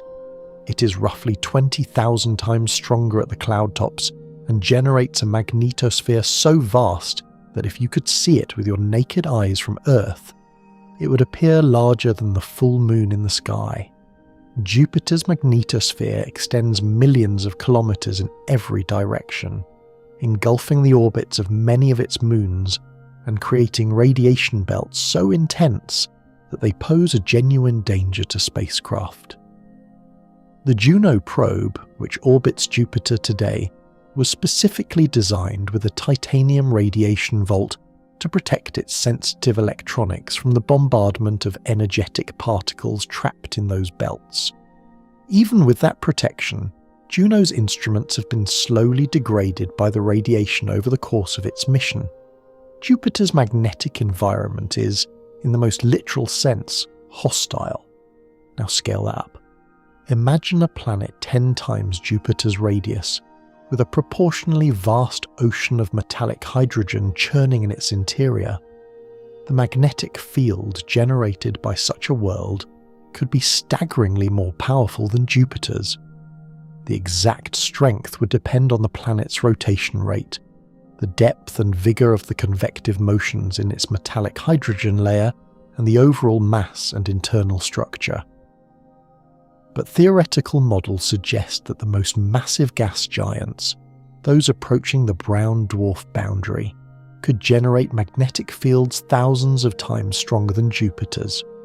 The magnetosphere of such a world would be correspondingly enormous, a bubble of magnetic influence extending billions of kilometers into space, deflecting stellar winds and trapping charged particles in radiation belts that would make Jupiter's look quaint. And where there are powerful magnetic fields and charged particles, there are auroras. You know auroras from Earth, those shimmering curtains of green and pink light that dance above the polar regions when energetic particles from the solar wind spiral down along magnetic field lines and collide with atmospheric molecules. Earth's auroras are beautiful. Jupiter's are spectacular, hundreds of times more energetic, glowing primarily in ultraviolet light and powered not just by the solar wind, but by the volcanic emissions of Io, whose sulfur dioxide eruptions supply a steady stream of ions into Jupiter's magnetic environment. The Hubble Space Telescope has captured images of Jupiter's auroras that look like luminous crowns encircling the planet's poles, shimmering rings of light fed by a complex dance of magnetic fields and charged particles. On a planet dwarfing Jupiter by a factor of 10 in radius, the auroras could be genuinely awe-inspiring. Imagine rings of light encircling poles separated by a diameter 20 times that of Jupiter, their glow powered by a magnetic field of almost incomprehensible strength. The energy released in these auroras could exceed the total energy output of some small stars. In fact, astronomers have already detected radio emissions from certain brown dwarfs that are thought to be powered by exactly this kind of auroral process, magnetic energy being converted into radio waves as electrons spiral along field lines. In 2015, researchers detected radio emissions from a brown dwarf called LSRJ 183533259 that were consistent with an auroral process similar to Jupiter's, but scaled up enormously. The discovery blurred yet another line between planets and stars, because auroral radio emissions were previously thought to be a planetary phenomenon, not something associated with objects on the edge of stellar territory. There is a wonderfully quirky implication of these enormous magnetic fields that deserves a moment of your attention. A sufficiently powerful magnetosphere could interact with the stellar wind of its host star in ways that are detectable from Earth. Some researchers have proposed that the magnetic interaction between a close-in giant planet and its star could induce observable changes in the star's own activity, a kind of star-planet magnetic coupling where the planet's field connects with the star's field along shared magnetic flux tubes, channeling energy between the two bodies. There is tentative evidence for this in a handful of systems where increased stellar activity has been observed at phases corresponding to the planet's orbital position. Historians of the field note that this idea was initially met with considerable skepticism, but it has gained credibility as more potential examples have been identified. Scholars still argue about whether the observed correlations are genuine magnetic interactions or statistical coincidences, and the debate remains unresolved. You sit in your ship feeling that low hum through the floor, and you imagine yourself drifting close to one of these magnetic titans. The radiation would be invisible but devastating, energetic particles slamming into the hull at relativistic speeds, frying electronics, shredding DNA, turning the space around the planet into a kill zone.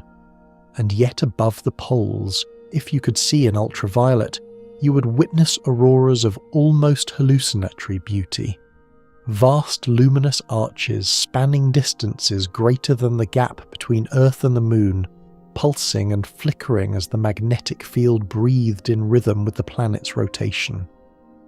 Terror and beauty intertwined as always in the cosmos. You're still tingling from the phantom radiation of that magnetic behemoth when the ship's display shifts to something new. Atmospheric data, wind speeds, temperature gradients, chemical compositions, and as the numbers scroll past, you realise that the weather on an impossibly large planet is not just extreme. It is apocalyptic. It is the kind of weather that makes a Category 5 hurricane on Earth look like a pleasant afternoon breeze. The kind of weather that would make a meteorologist weep, resign, and take up pottery. Start with what you know.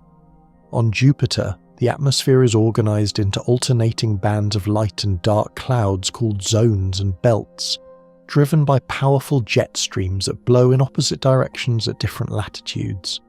Wind speeds in these jet streams can exceed 500 kilometers per hour.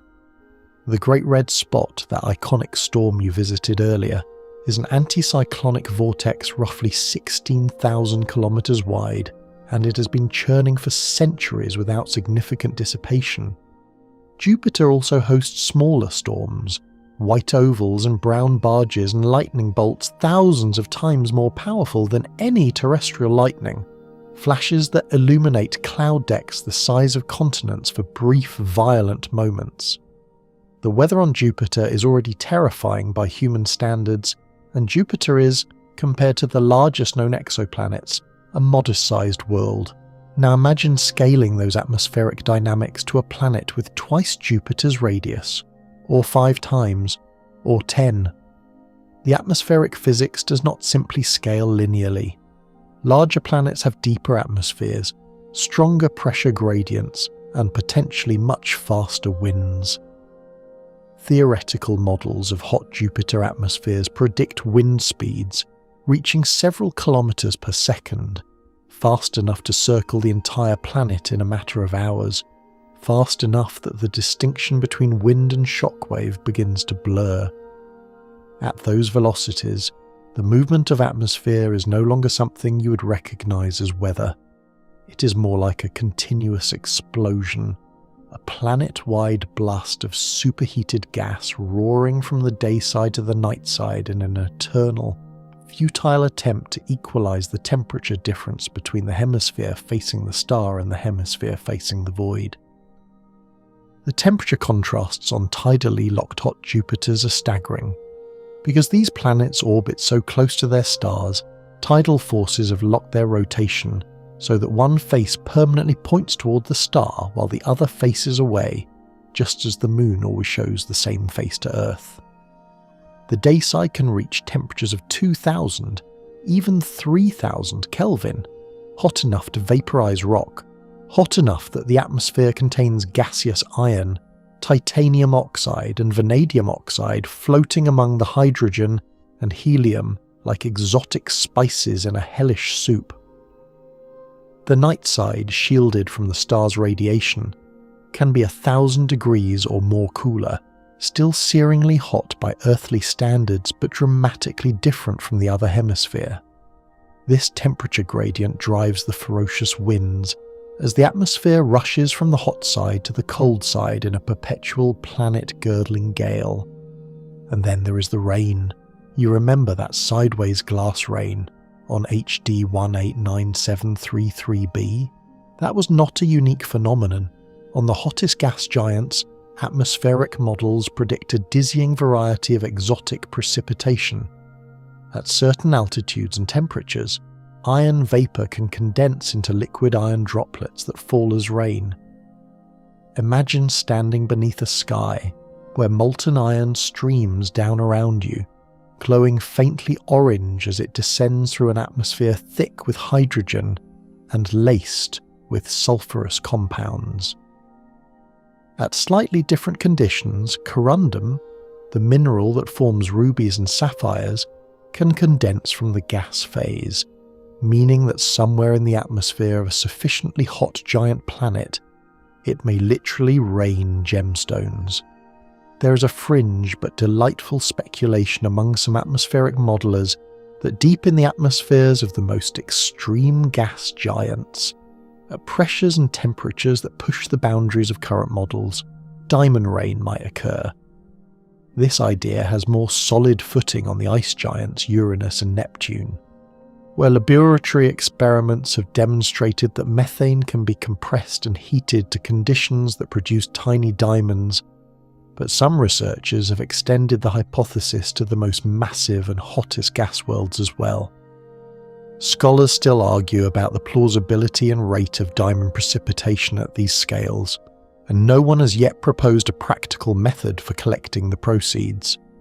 The storms on these worlds would be proportionally monstrous. Jupiter's Great Red Spot is roughly the size of Earth. On a planet 10 times Jupiter's width, an analogous storm system could span a region larger than Jupiter itself. Picture that for a moment. A single storm wider than the largest planet in your home solar system, churning with winds exceeding the speed of sound, fed by energy gradients that dwarf anything in human experience. The internal dynamics of such a storm would involve convective cells rising from depths hundreds of thousands of kilometers below, carrying heat and material from the deep interior to the upper atmosphere in turbulent columns that would make Earth's most violent thunderstorms look like the gentle bubbling of a pot of soup. Lightning on these worlds is another area where models predict breathtaking extremes. On Jupiter, lightning discharges have been detected with energies roughly 1,000 times greater than terrestrial lightning. On a much larger, much hotter gas giant, the energy available for electrical discharge could be correspondingly greater. Some models predict superbolts of lightning that release as much energy as a small nuclear detonation, illuminating vast swathes of the cloud deck in brief, searing flashes visible from thousands of kilometers away. The mechanisms driving lightning in hydrogen-helium atmospheres are still not perfectly understood, even for Jupiter. Water clouds deep in the atmosphere are thought to play a role, with charge separation occurring as water ice and liquid droplets collide in updrafts, similar to the process in terrestrial thunderclouds. On a larger planet with deeper, more vigorous convection, the water cloud layer could be more extensive and more turbulent, potentially producing lightning activity on a truly staggering scale. You watch the simulated atmosphere churn on the display, swirls of colour representing temperature and composition, and you feel a primal unease. This is not weather you could shelter from. This is not weather you could survive. This is a planetary engine of destruction, beautiful and merciless, operating on scales your species was never meant to witness. You're still watching those simulated storms writhe across the display, iron rain streaking through hydrogen clouds, when a quieter question nudges its way into your thoughts. Could anything orbit one of these monsters? Not asteroids or debris, though certainly those exist, but proper moons. Worlds in their own right, perhaps rocky, perhaps icy, perhaps even capable of supporting liquid water and the fragile chemistry you call life. It is a question that has tantalized astronomers for years, and the answer, frustratingly, is that nobody knows for certain, not yet. In our own solar system, the precedent is encouraging. Jupiter hosts at least 95 known moons, a sprawling entourage ranging from the 4 massive Galilean satellites down to tiny irregular chunks of rock just a few kilometers across. Saturn has well over 100. Even Uranus and Neptune, the smaller, quieter ice giants, have substantial moon systems. The formation of moons around giant planets appears to be a natural, almost inevitable consequence of the planet formation process. As a giant planet accretes gas from the protoplanetary disk, a smaller disk of gas and dust forms around the planet itself, a circumplanetary disk, and within that disk, moons coalesce through the same processes that build planets around stars. It is a solar system in miniature, fractal and elegant, big things building smaller things that build even smaller things. If giant planets in our own solar system routinely host moons, it stands to reason that giant exoplanets should too, and some of those exomoons, particularly around the most massive host planets, could be genuinely enormous. Theoretical models suggest that the mass of a moon system tends to scale with the mass of its host planet. Jupiter's moon system contains roughly 1/10,000th of Jupiter's mass. Apply that ratio to a planet of 10 Jupiter masses, and you could get moons comparable in mass to Mars or even Earth. An Earth-mass moon orbiting a super-Jupiter in the habitable zone of a distant star is not a fantasy. It is a theoretical prediction that many astronomers consider plausible, even likely. The universe may be teeming with worlds the size of Earth that are not planets at all but moons, satellites of colossal gas giants, and some of those moons could in principle support the conditions necessary for life. This is where the story gets particularly exciting and particularly speculative. Consider a gas giant orbiting within or near the habitable zone of its star, the region where temperatures are right for liquid water to exist on a surface. The gas giant itself has no surface, of course, but its moons do.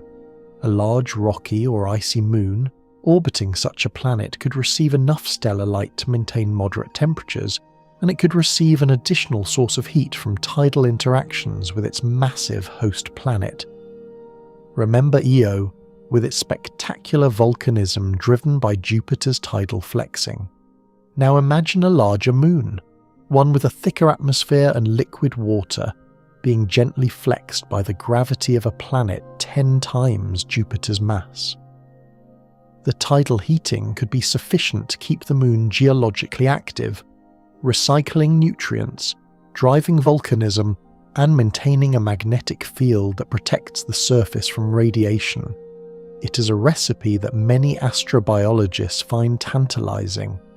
A pathway to habitability that does not require the moon to be at precisely the right distance from its star. Because the host planet provides an additional, tunable source of energy. There is a historical footnote here that connects to the broader search for extraterrestrial life.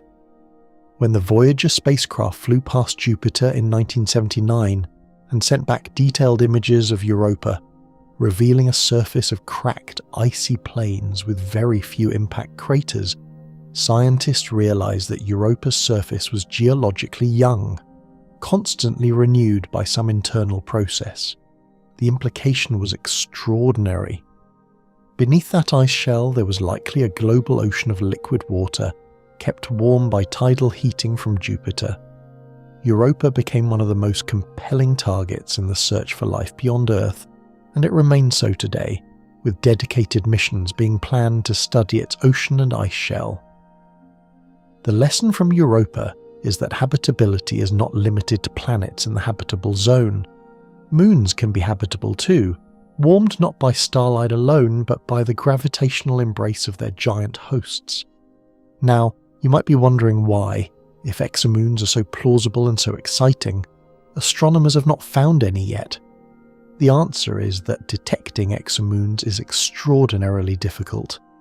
The transit method, which has been so successful at finding exoplanets, can in principle detect exomoons as well.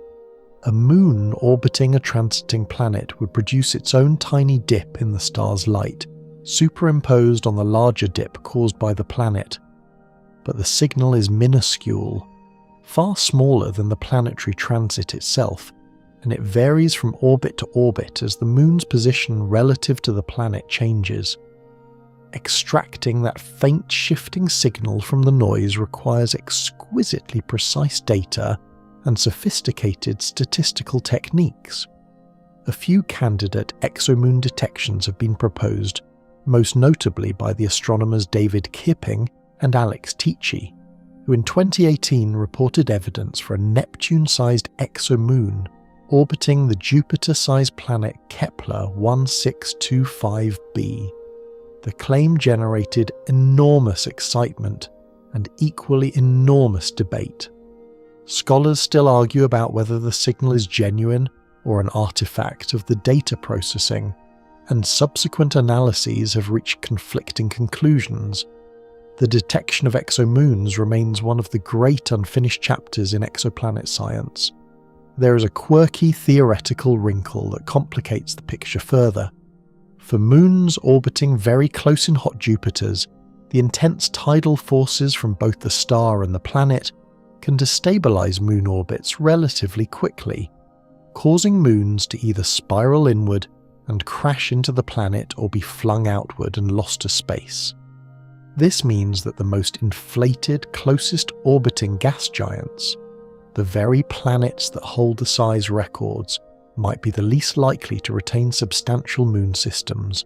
The moons you are dreaming of, those Earth-sized worlds with oceans and atmospheres, are more likely to be found around giant planets orbiting at more comfortable distances from their stars, where tidal disruption is less severe and orbits remain stable over billions of years. You imagine one of those moons now, a pale blue dot circling an enormous banded giant, its sky dominated by the swirling face of its host planet, auroras flickering at the poles, and you wonder if someone is standing there right now, looking up. You linger on that image for a moment, the idea of someone gazing up at a planet that fills half their sky, and then you let it dissolve as the ship nudges you toward a different kind of boundary. Not the boundary between planet and moon, but the boundary between planet and star.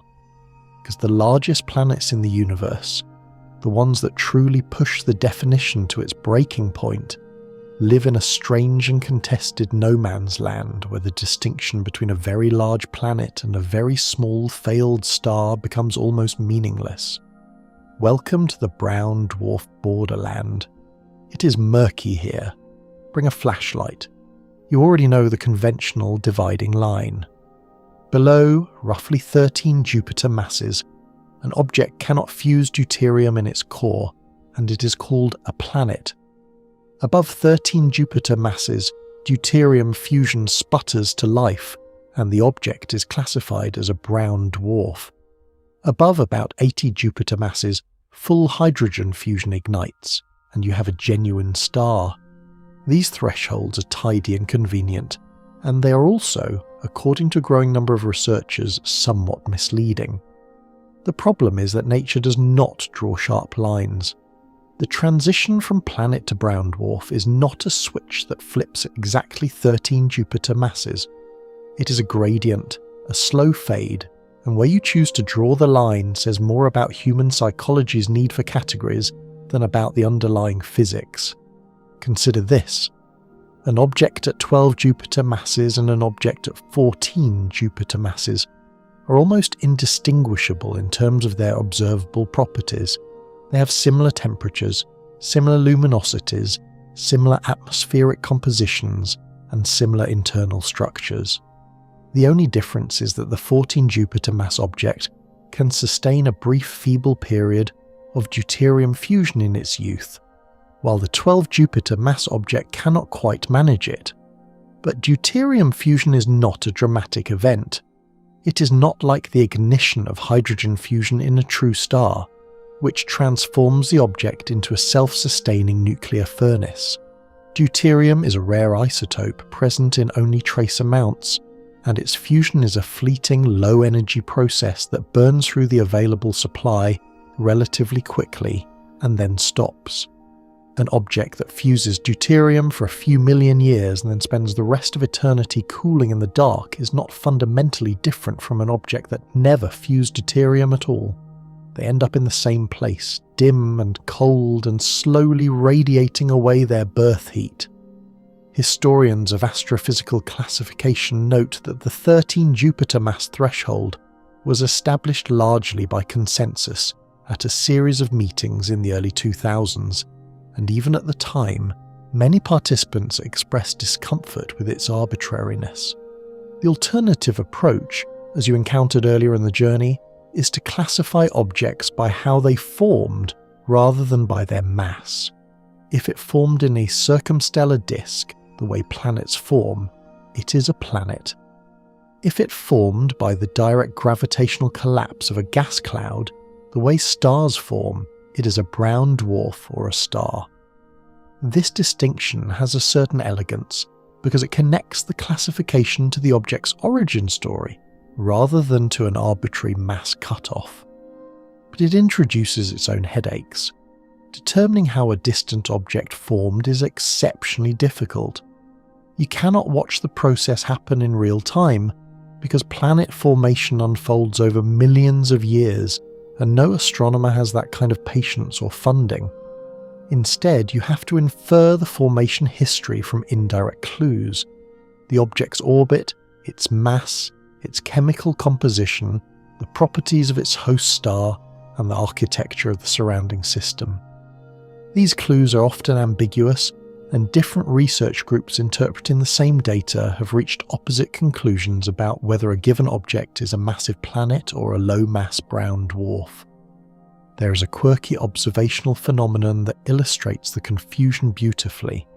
It is called the brown dwarf desert, and it refers to the surprising scarcity of brown dwarf companions orbiting close to sun-like stars. When astronomers survey nearby stars for companions using the radial velocity method, they find plenty of giant planets in close orbits and plenty of stellar companions in close orbits, but very few brown dwarfs. The mass range between about 15 and 80 Jupiter masses is strangely underpopulated in tight orbits, as if nature has a preference for building either planets or stars but not the things in between. The brown dwarf desert has been known since the late 1990s and remains one of the more puzzling features of the companion mass distribution. Some researchers interpret it as evidence that planets and brown dwarfs genuinely form through different mechanisms, with the desert marking the gap between the two formation channels. Others argue that the desert is a selection effect, an artifact of observational biases, and that future surveys will gradually fill it in. Scholars still argue about the desert's depth, extent, and implications, and it remains a lively topic at exoplanet conferences. The borderland becomes even more confusing when you consider free-floating objects. Astronomers have discovered a population of objects with masses in the range of a few to a dozen Jupiter masses that are drifting through space untethered to any star. These rogue worlds, as they are sometimes called, have no host star to orbit. They wander the galaxy alone, dark and cold, visible only because of their residual infrared glow. Are they planets that were ejected from their birth systems by gravitational interactions? Or are they the lowest mass products of stellar formation, miniature brown dwarfs that formed independently from collapsing gas clouds? The answer might be both, with some rogues being expelled planets and others being collapsed fragments, and there is currently no reliable way to distinguish between the two populations observationally. A free-floating object of 10 Jupiter masses could be a planet without a home or a brown dwarf that was never part of a stellar system, and its physical properties would be identical in either case. You sit in the dim light of the observation deck contemplating this blurriness. The universe builds a continuous spectrum of objects, from tiny rocky worlds to gas giants, to brown dwarfs, to red dwarf stars. And the boundaries humans impose on that spectrum are pragmatic fictions, useful for organising catalogues and writing textbook chapters, but ultimately arbitrary. The largest planet ever discovered might, depending on who you ask, not be a planet at all, and that ambiguity does not diminish the wonder. If anything, it deepens it. You are floating in that ambiguity now, the boundary between planet and brown dwarf shimmering around you like a heat mirage, and you realise that to make sense of it all, you need to go back to the beginning. Not the beginning of your journey tonight, but the beginning of the planets themselves. How do these giants come to exist in the first place? What cosmic process takes a cloud of gas and dust and sculpts it into a world larger than anything your species ever imagined? The answer depends on which of two competing theories you subscribe to, and naturally astronomers cannot agree on which one is right. The first and more established theory is called core accretion. It is the standard model of planet formation, the one taught in most university courses, and it works like this. A young star is surrounded by a rotating disk of gas and dust called a protoplanetary disk. Within that disk, tiny grains of dust collide and stick together, gradually building larger and larger clumps. Over millions of years, these clumps grow into kilometre-sized bodies called planetesimals, which continue to collide and merge, snowballing into rocky or icy cores. When one of these cores reaches a critical mass, roughly 10 to 15 times the mass of Earth, its gravitational pull becomes strong enough to capture and hold on to the hydrogen and helium gas that dominates the surrounding disk. Gas floods onto the core in a runaway process, and within a relatively short time, perhaps a few 100,000 years, the object balloons into a full-fledged gas giant. Jupiter is thought to have formed this way. Saturn too. It is a patient, bottom-up process, building a planet from the ground up, grain by grain, rock by rock, and then dressing it in a thick coat of gas at the very end. Core accretion is successful at explaining many features of our own solar system. It naturally accounts for the fact that Jupiter and Saturn have enhanced levels of heavy elements compared to the Sun, because those heavy elements were concentrated in the initial rocky core before the gas arrived. It explains why the gas giants are found in the outer solar system, where temperatures were cold enough for ice to form, boosting the available solid material and allowing cores to grow more quickly, and it has been supported by computer simulations that can reproduce the general architecture of planetary systems resembling our own. But core accretion has a problem. It is slow. Building a 10 Earth mass core through collisional growth takes millions of years, and the protoplanetary disk, the gas supply, does not last forever. Observations of young stellar systems suggest that protoplanetary disks typically dissipate within about 3 to 10 million years, blown away by the star's radiation and stellar wind. If the core does not reach critical mass before the gas is gone, you end up with an ice giant like Uranus or Neptune rather than a gas giant like Jupiter. And if you're trying to form a super Jupiter, a planet of 5 or 10 Jupiter masses, you need even more gas, which means the core needs to reach critical mass even earlier. The timeline gets tight. Some researchers have argued that core accretion simply cannot work fast enough to build the most massive gas giants, particularly those found at large orbital distances where the disk is thinner and collisions are less frequent.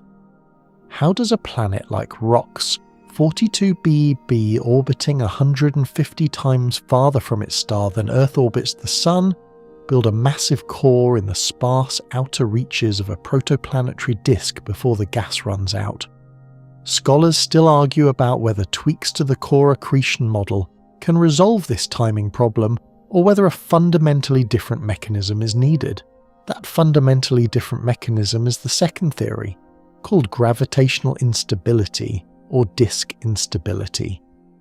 The idea is dramatically different from core accretion. Instead of building a planet slowly from the bottom up, gravitational instability forms a planet quickly from the top down. If a protoplanetary disk is sufficiently massive and cold, it can become gravitationally unstable, developing dense spiral arms and clumps that collapse directly into giant planet mass objects. The process is fast, potentially forming a gas giant in just a few thousand years, a cosmic blink compared to the millions of years required by core accretion. There is no need for a rocky core to form first. The planet assembles itself wholesale from gas, collapsing under its own gravity in a process that is essentially a miniature version of how stars themselves form. Gravitational instability is an attractive explanation for the most massive and most distant giant planets. It can naturally produce objects of several Jupiter masses at large orbital separations, exactly where core accretion struggles. And it is fast enough to beat the disk dissipation clock, with plenty of time to spare. But it has its own challenges. For the disk to become gravitationally unstable, it needs to be unusually massive and unusually cold, conditions that may not be common around all types of stars, and simulations of the process have shown that the clumps that form are often transient, shearing apart before they can fully collapse into bound objects. Whether a clump survives to become a planet depends sensitively on the disk's thermal properties, its ability to cool efficiently enough for gravity to win the battle against pressure. This cooling criterion has been the subject of intense debate, with different research groups running different simulations and reaching different conclusions about how easily clumps survive. There is delicious irony in this debate. Core accretion, the slow and steady approach, excels at building planets close to their stars but struggles at large distances. Gravitational instability, the fast and violent approach, excels at large distances, but has difficulty operating close to the star where the disk is too warm and too sheared to fragment. It is entirely possible that both mechanisms operate in nature, with core accretion responsible for most of the garden variety gas giants, and gravitational instability responsible for the most extreme, most massive worlds at the outer edges of their systems. The universe, as you're learning, rarely picks just one tool when two will do. You're still mulling over the image of a gas cloud collapsing directly into a planet, the sheer violence and elegance of it, when the ship's display shimmers and reconfigures, a new instrument has come online, or rather a simulation of one. The display is now showing you the universe as seen through the eyes of the James Webb Space Telescope, and the view is breathtaking. Infrared light, invisible to your naked eyes, has been translated into false colour, and suddenly the darkness between the stars is alive with structure. Clouds of gas glow in warm oranges and deep reds. Young stars blaze like jewels embedded in curtains of dust.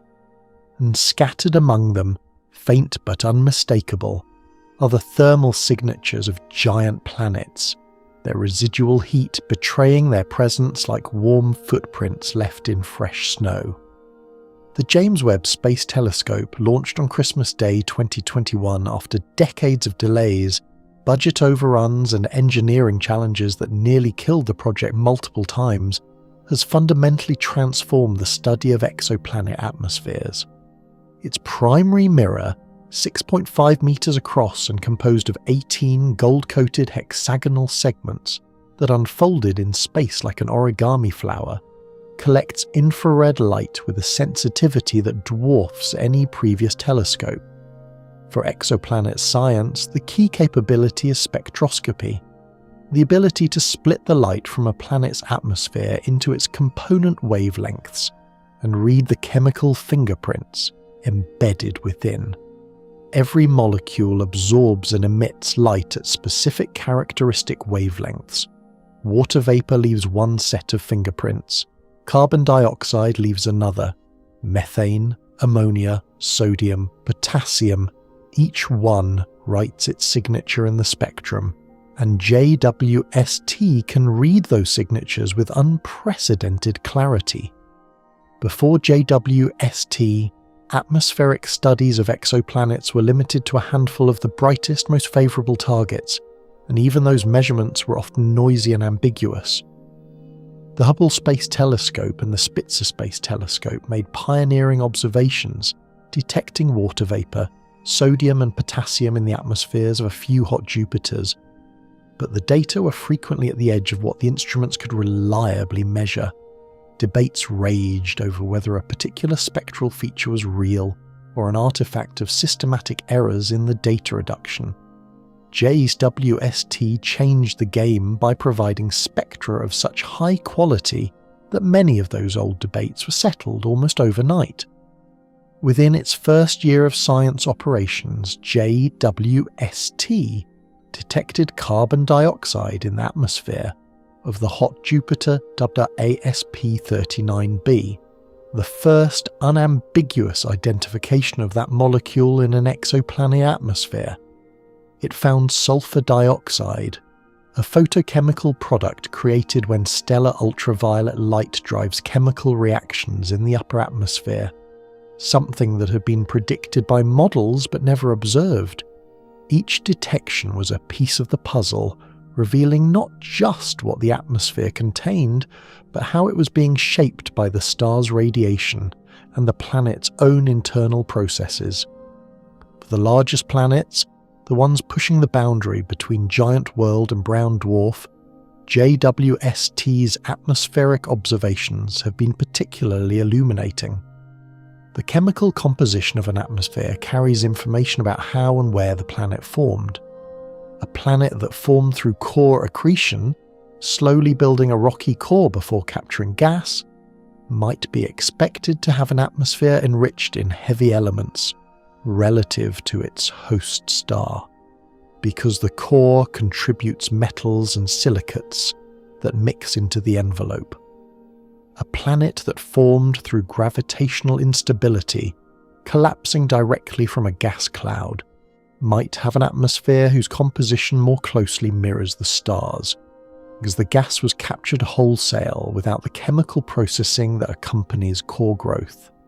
By measuring the ratios of carbon to oxygen, or the abundance of water relative to methane, astronomers can begin to disentangle these formation histories. JWST has made these measurements possible for a growing sample of giant exoplanets, and the results have been both confirmatory and surprising.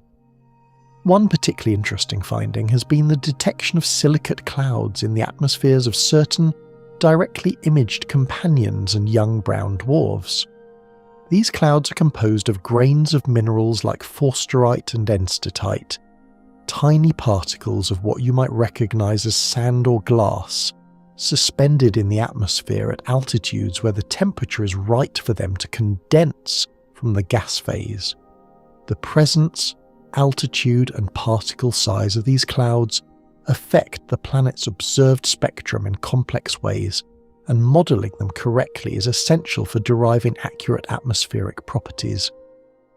Before JWST, cloud models were largely theoretical, constrained by limited data and significant guesswork. Now, with high-quality spectra in hand, atmospheric modelers can test their cloud prescriptions against real observations, and the results have already forced revisions to several widely used models. Scholars still argue about the best way to parameterize cloud properties in atmospheric retrievals, and the field is evolving rapidly as more JWST data become available. There is a quirky and somewhat humbling detail about JWST's exoplanet observations that is worth mentioning. The telescope is so sensitive that it has, in several cases, revealed atmospheric features that nobody predicted. Unexpected absorption features at wavelengths that do not match any molecule in the standard atmospheric models. These mystery features have sent theorists scrambling to identify the responsible species, proposing everything from exotic metal hydrides to previously unconsidered photochemical products. It is a reminder that the atmospheres of giant exoplanets are complex chemical laboratories operating under conditions that have no analogue on Earth, and that our models, however sophisticated, are still incomplete descriptions of reality. The universe continues to surprise, and JWST is the instrument that keeps delivering those surprises in crisp, unambiguous detail. You watch the simulated JWST data scroll past, each spectrum a barcode of chemical information, each absorption line a clue about a world you will never visit, but can now, for the first time, genuinely begin to understand. The largest planets are no longer just dots of infrared light or dips in a brightness curve. They are places with weather and chemistry and histories written in their atmospheres, and you are living in the era when those histories are finally being read. You're still watching those spectral barcodes unspool across the display, each one a chemical autobiography of a distant world, when a thought drifts into your mind like a leaf settling on still water. Could life exist near one of these colossal planets? Not on the gas giant itself, obviously, because there is no surface to stand on, and the atmospheric conditions range from merely lethal to creatively lethal. But near it, on a moon, in the gentle gravitational shadow of something enormous. You touched on this idea earlier when you imagined an Earth-sized exomoon orbiting a super-Jupiter, and now it is time to sit with that possibility more seriously, because it is one of the most provocative questions in modern astrobiology, and the answer, while speculative, is not nearly as far-fetched as you might assume. The basic argument goes like this: a gas giant orbiting within or near the habitable zone of a sun-like star provides a gravitational anchor for moons that could themselves be habitable. Those moons receive energy from two sources. First, starlight, the same energy source that warms Earth. Second, tidal heating from the gravitational flexing exerted by their massive host planet. The combination of these two energy sources creates a wider range of conditions under which liquid water could exist on a moon's surface, or beneath an icy shell. A moon that might be too far from the star to maintain liquid water on its own could be pushed into habitability by the extra tidal warmth, like a house that supplements its solar heating with a geothermal system. The habitable zone, in other words, is not just a ring around a star. It is a more complex, three-dimensional landscape that includes the gravitational influence of giant planets, This idea gained significant traction in the scientific community after the discovery of subsurface oceans on Jupiter's moon Europa and Saturn's moon Enceladus.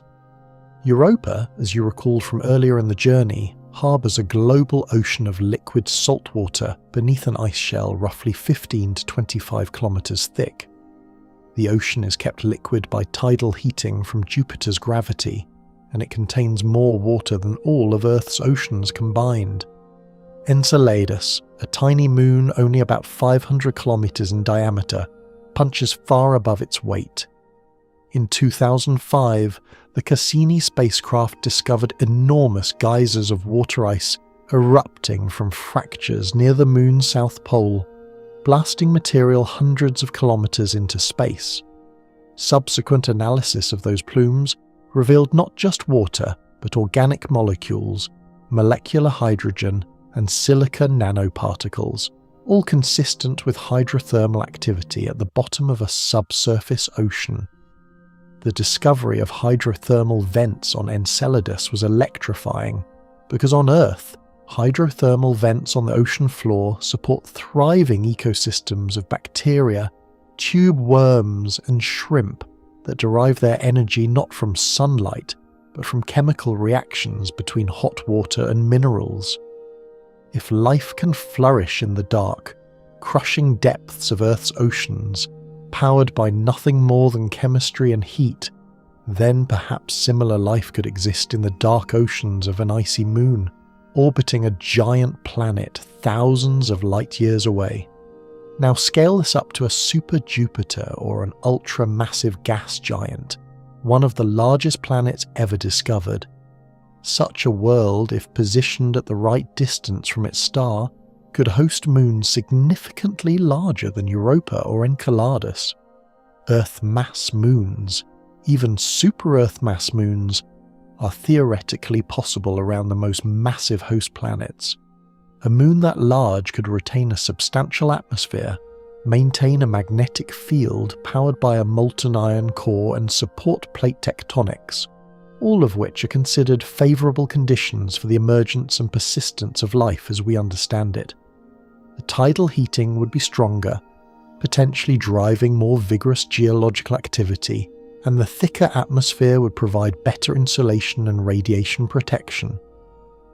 You're no longer talking about microbial life clinging to hydrothermal vents in a subsurface ocean. You're talking about the possibility of a fully realised biosphere, an open-air world with skies and weather and oceans, orbiting a planet that would dominate its sky like a painted ceiling. There is a scholarly debate surrounding the long-term stability of such moons that deserves your attention. For a moon to remain habitable over billions of years, long enough for complex life to evolve, its orbit around the host planet must be stable. Gravitational perturbations from the star, from other moons, and from the planet's own oblateness can gradually alter the moon's orbit, potentially pushing it into a configuration where tidal heating becomes too intense, boiling the oceans, or too weak, allowing them to freeze. Computer simulations have explored the range of orbital configurations that remain stable over gigayear timescales, and the results are encouraging but not universal. Some configurations are rock solid, others are precarious. The habitability of an exomoon is not just a question of whether conditions are right today, but whether they can remain right for the eons required for biology to take hold and flourish. Scholars still argue about the width of this stability window and about how common long-lived habitable exomoons might be across the galaxy. There is a fringe but fascinating extension of this idea that a few researchers have explored. What if life does not need a moon at all? What if life could exist in the atmosphere of the gas giant itself? The upper atmospheres of gas giants contain regions where the temperature and pressure are surprisingly Earth-like, a narrow band of altitude where conditions are temperate enough for liquid water droplets to exist. Carl Sagan and Edwin Salpeter speculated about this possibility as far back as 1976, imagining hypothetical organisms they called floaters, sinkers, and hunters drifting through the clouds of Jupiter.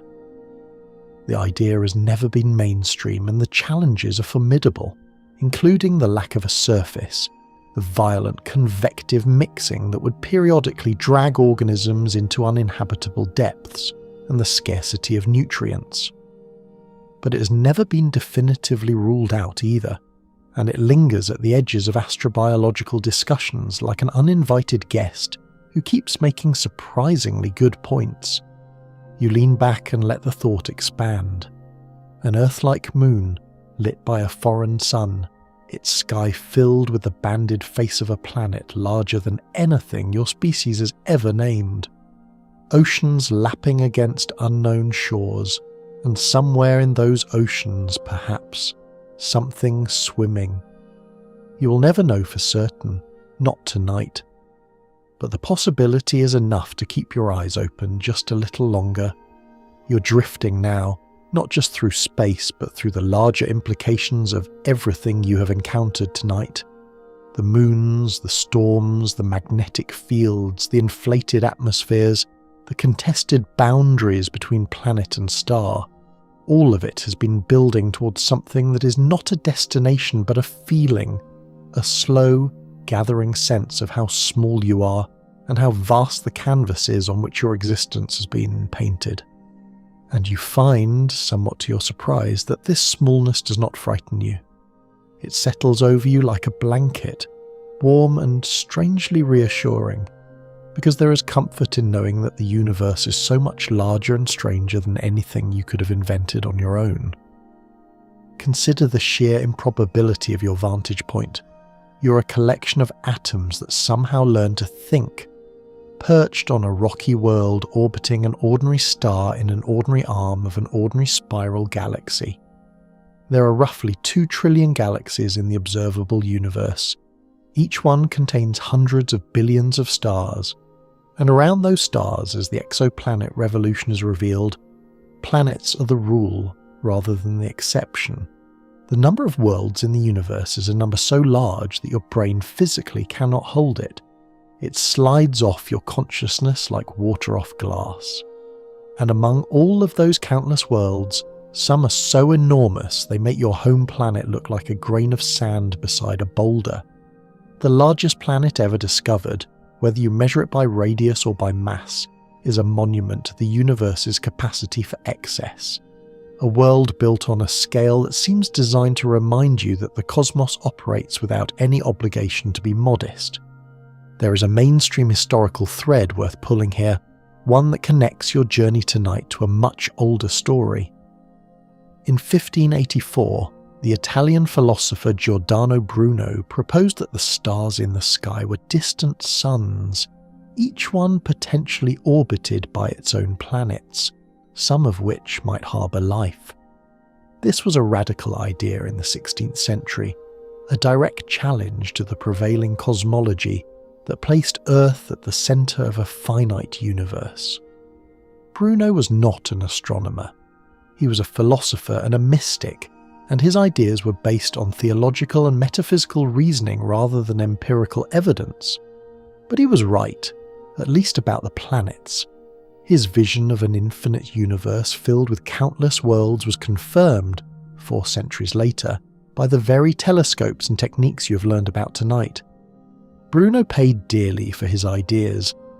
He was tried for heresy by the Roman Inquisition and burned at the stake in 1600, a martyrdom that has made him a symbol of intellectual courage, though historians still argue about whether his cosmological views or his theological heresies were the primary reason for his execution. The truth, as usual, is complicated.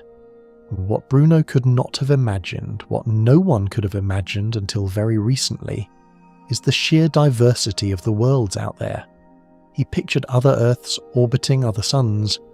He did not picture hot Jupiters in 2-day orbits, or cotton candy planets less dense than styrofoam, or super Jupiters glowing with the heat of their own birth in stellar nurseries hundreds of light years away. The reality has exceeded the most extravagant speculation, and it continues to do so with every new discovery. The largest known planets are not just big, They're big in ways that challenge the fundamental models of how planets form, evolve, and interact with their environments. Each one is a puzzle, a data point that forces theorists to revise their equations and update their simulations.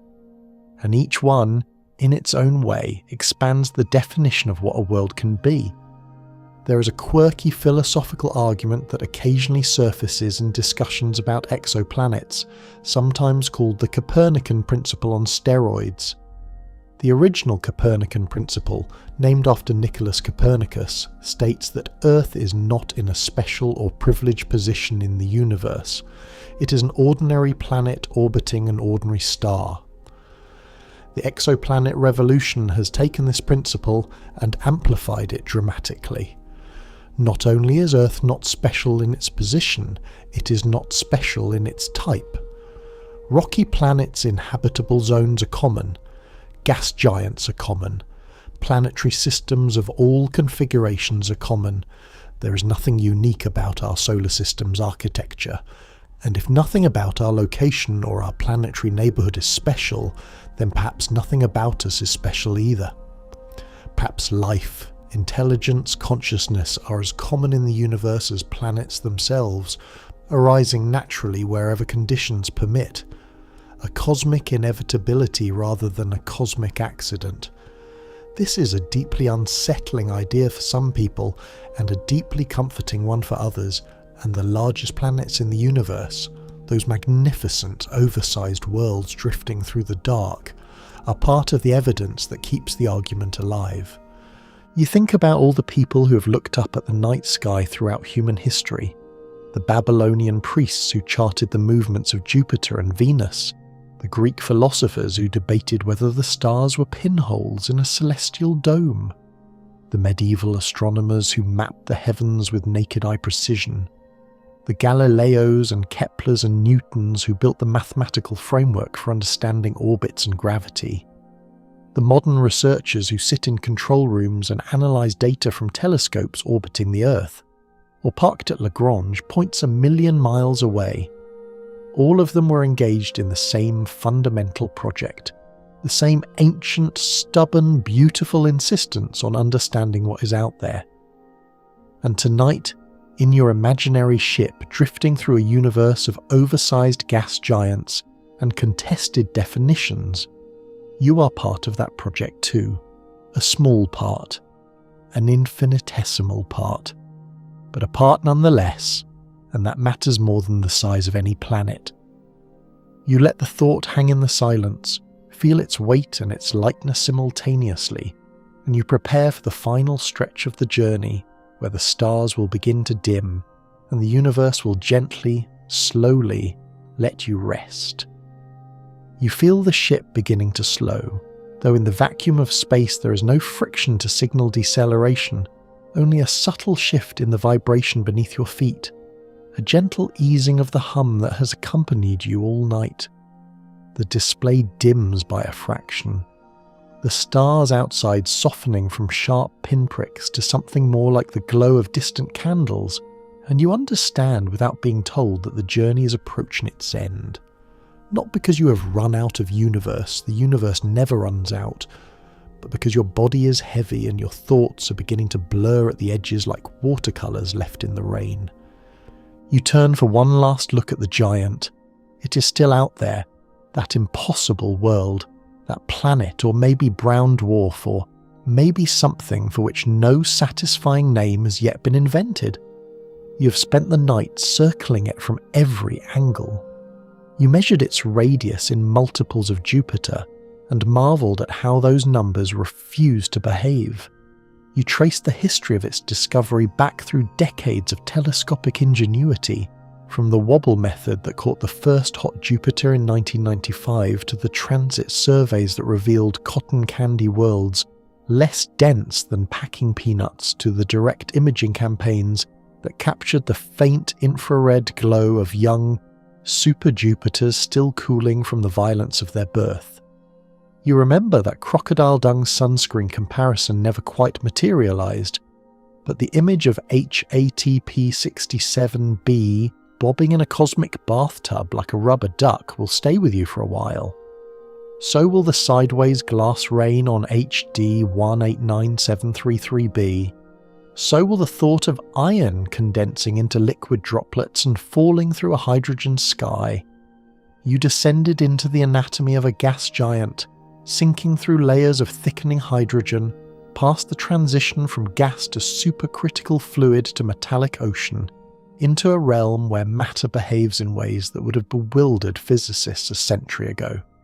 You felt the phantom hum of magnetic fields powerful enough to trap radiation belts that could sterilize a spacecraft, and you looked up at auroras arching over poles separated by distances greater than the orbit of the moon. You watched storms the size of solar systems churn through atmospheres driven by temperature contrasts between a permanently sunlit dayside and a permanently dark nightside, and you learned that somewhere in those clouds it might rain sapphires. You stood at the blurry, contentious border between planet and brown dwarf, and understood that the universe does not respect human categories. The 13 Jupiter mass threshold that separates the two is a convenient fiction, a line drawn in the sand by committees of astronomers who needed some boundary, any boundary, to organise their catalogues and settle arguments at conferences. The real universe builds a continuous spectrum of objects, from rocky pebbles to gas giants, to brown dwarfs to red dwarfs, to blazing blue supergiants, and every boundary along that spectrum is a human invention laid over a natural gradient. You found that this messiness, rather than being frustrating, was actually beautiful. The ambiguity is the story, the debates are the science. The fact that scholars still argue about where planets end and stars begin is not a failure of understanding. It is a sign that understanding is still growing, still reaching, still alive. You thought about moons, Earth-sized moons orbiting super-Jupiter's inhabitable zones, warmed by tidal flexing and starlight, potentially harbouring oceans and atmospheres, and maybe, just maybe, biology. You thought about Europa and Enceladus, and the hydrothermal vents on Earth's ocean floor, and you allowed yourself a moment of genuine hope that life might not be a lonely accident confined to one small blue world. You thought about Giordano Bruno, burned at the stake for imagining what telescopes would later confirm, and about the Copernican principle, that humbling, liberating idea that there is nothing special about our place in the cosmos.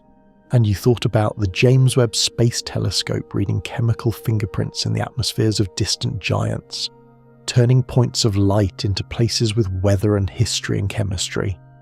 The largest planet ever discovered in the universe is not a single settled answer. It is a moving target, a title that shifts with every new survey, every improved model, every refined measurement.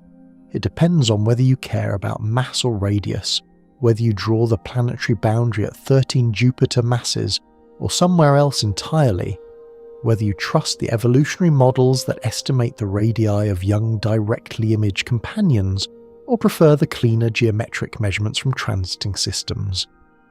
The current record holders, those worlds with radii stretching to roughly 2 Jupiter radii among transiting planets, and potentially far larger among the youngest directly imaged objects, are placeholders. They will be surpassed. New telescopes are being built, new surveys are being planned, and somewhere in the galaxy, right now, there is almost certainly a world larger than anything yet catalogued, waiting in the dark for a beam of infrared light to give it away. And now the ship is quiet. The display has dimmed to a soft amber glow, and the stars outside your window are no longer demanding your attention. They are simply there, the way stars have always been there, patient and ancient and indifferent to whether you're watching. Your breathing has slowed without your noticing. Your hands are resting in your lap. The hum of the ship has become a kind of lullaby, low and steady and warm, and the thoughts that were spinning so urgently a few hours ago have begun to settle, drifting downward like sediment in still water. You do not need to hold on to any of this. The numbers, the names, the theories, they will be there tomorrow if you want them. Right now, The only thing that matters is the gentle pull of gravity in your chest, the softness of the dark behind your eyelids, and the quiet, extraordinary fact that you exist in a universe large enough to contain worlds that dwarf your imagination. Let that be enough. Let the giant planets spin in their distant orbits. Let the astronomers argue about definitions. Let the James Webb Space Telescope keep reading the light. You have done your part tonight. You listened. You wondered. And now, slowly, gently, like a planet cooling in the dark, you can let yourself rest. The universe will still be here when you wake up. It always is. Good night.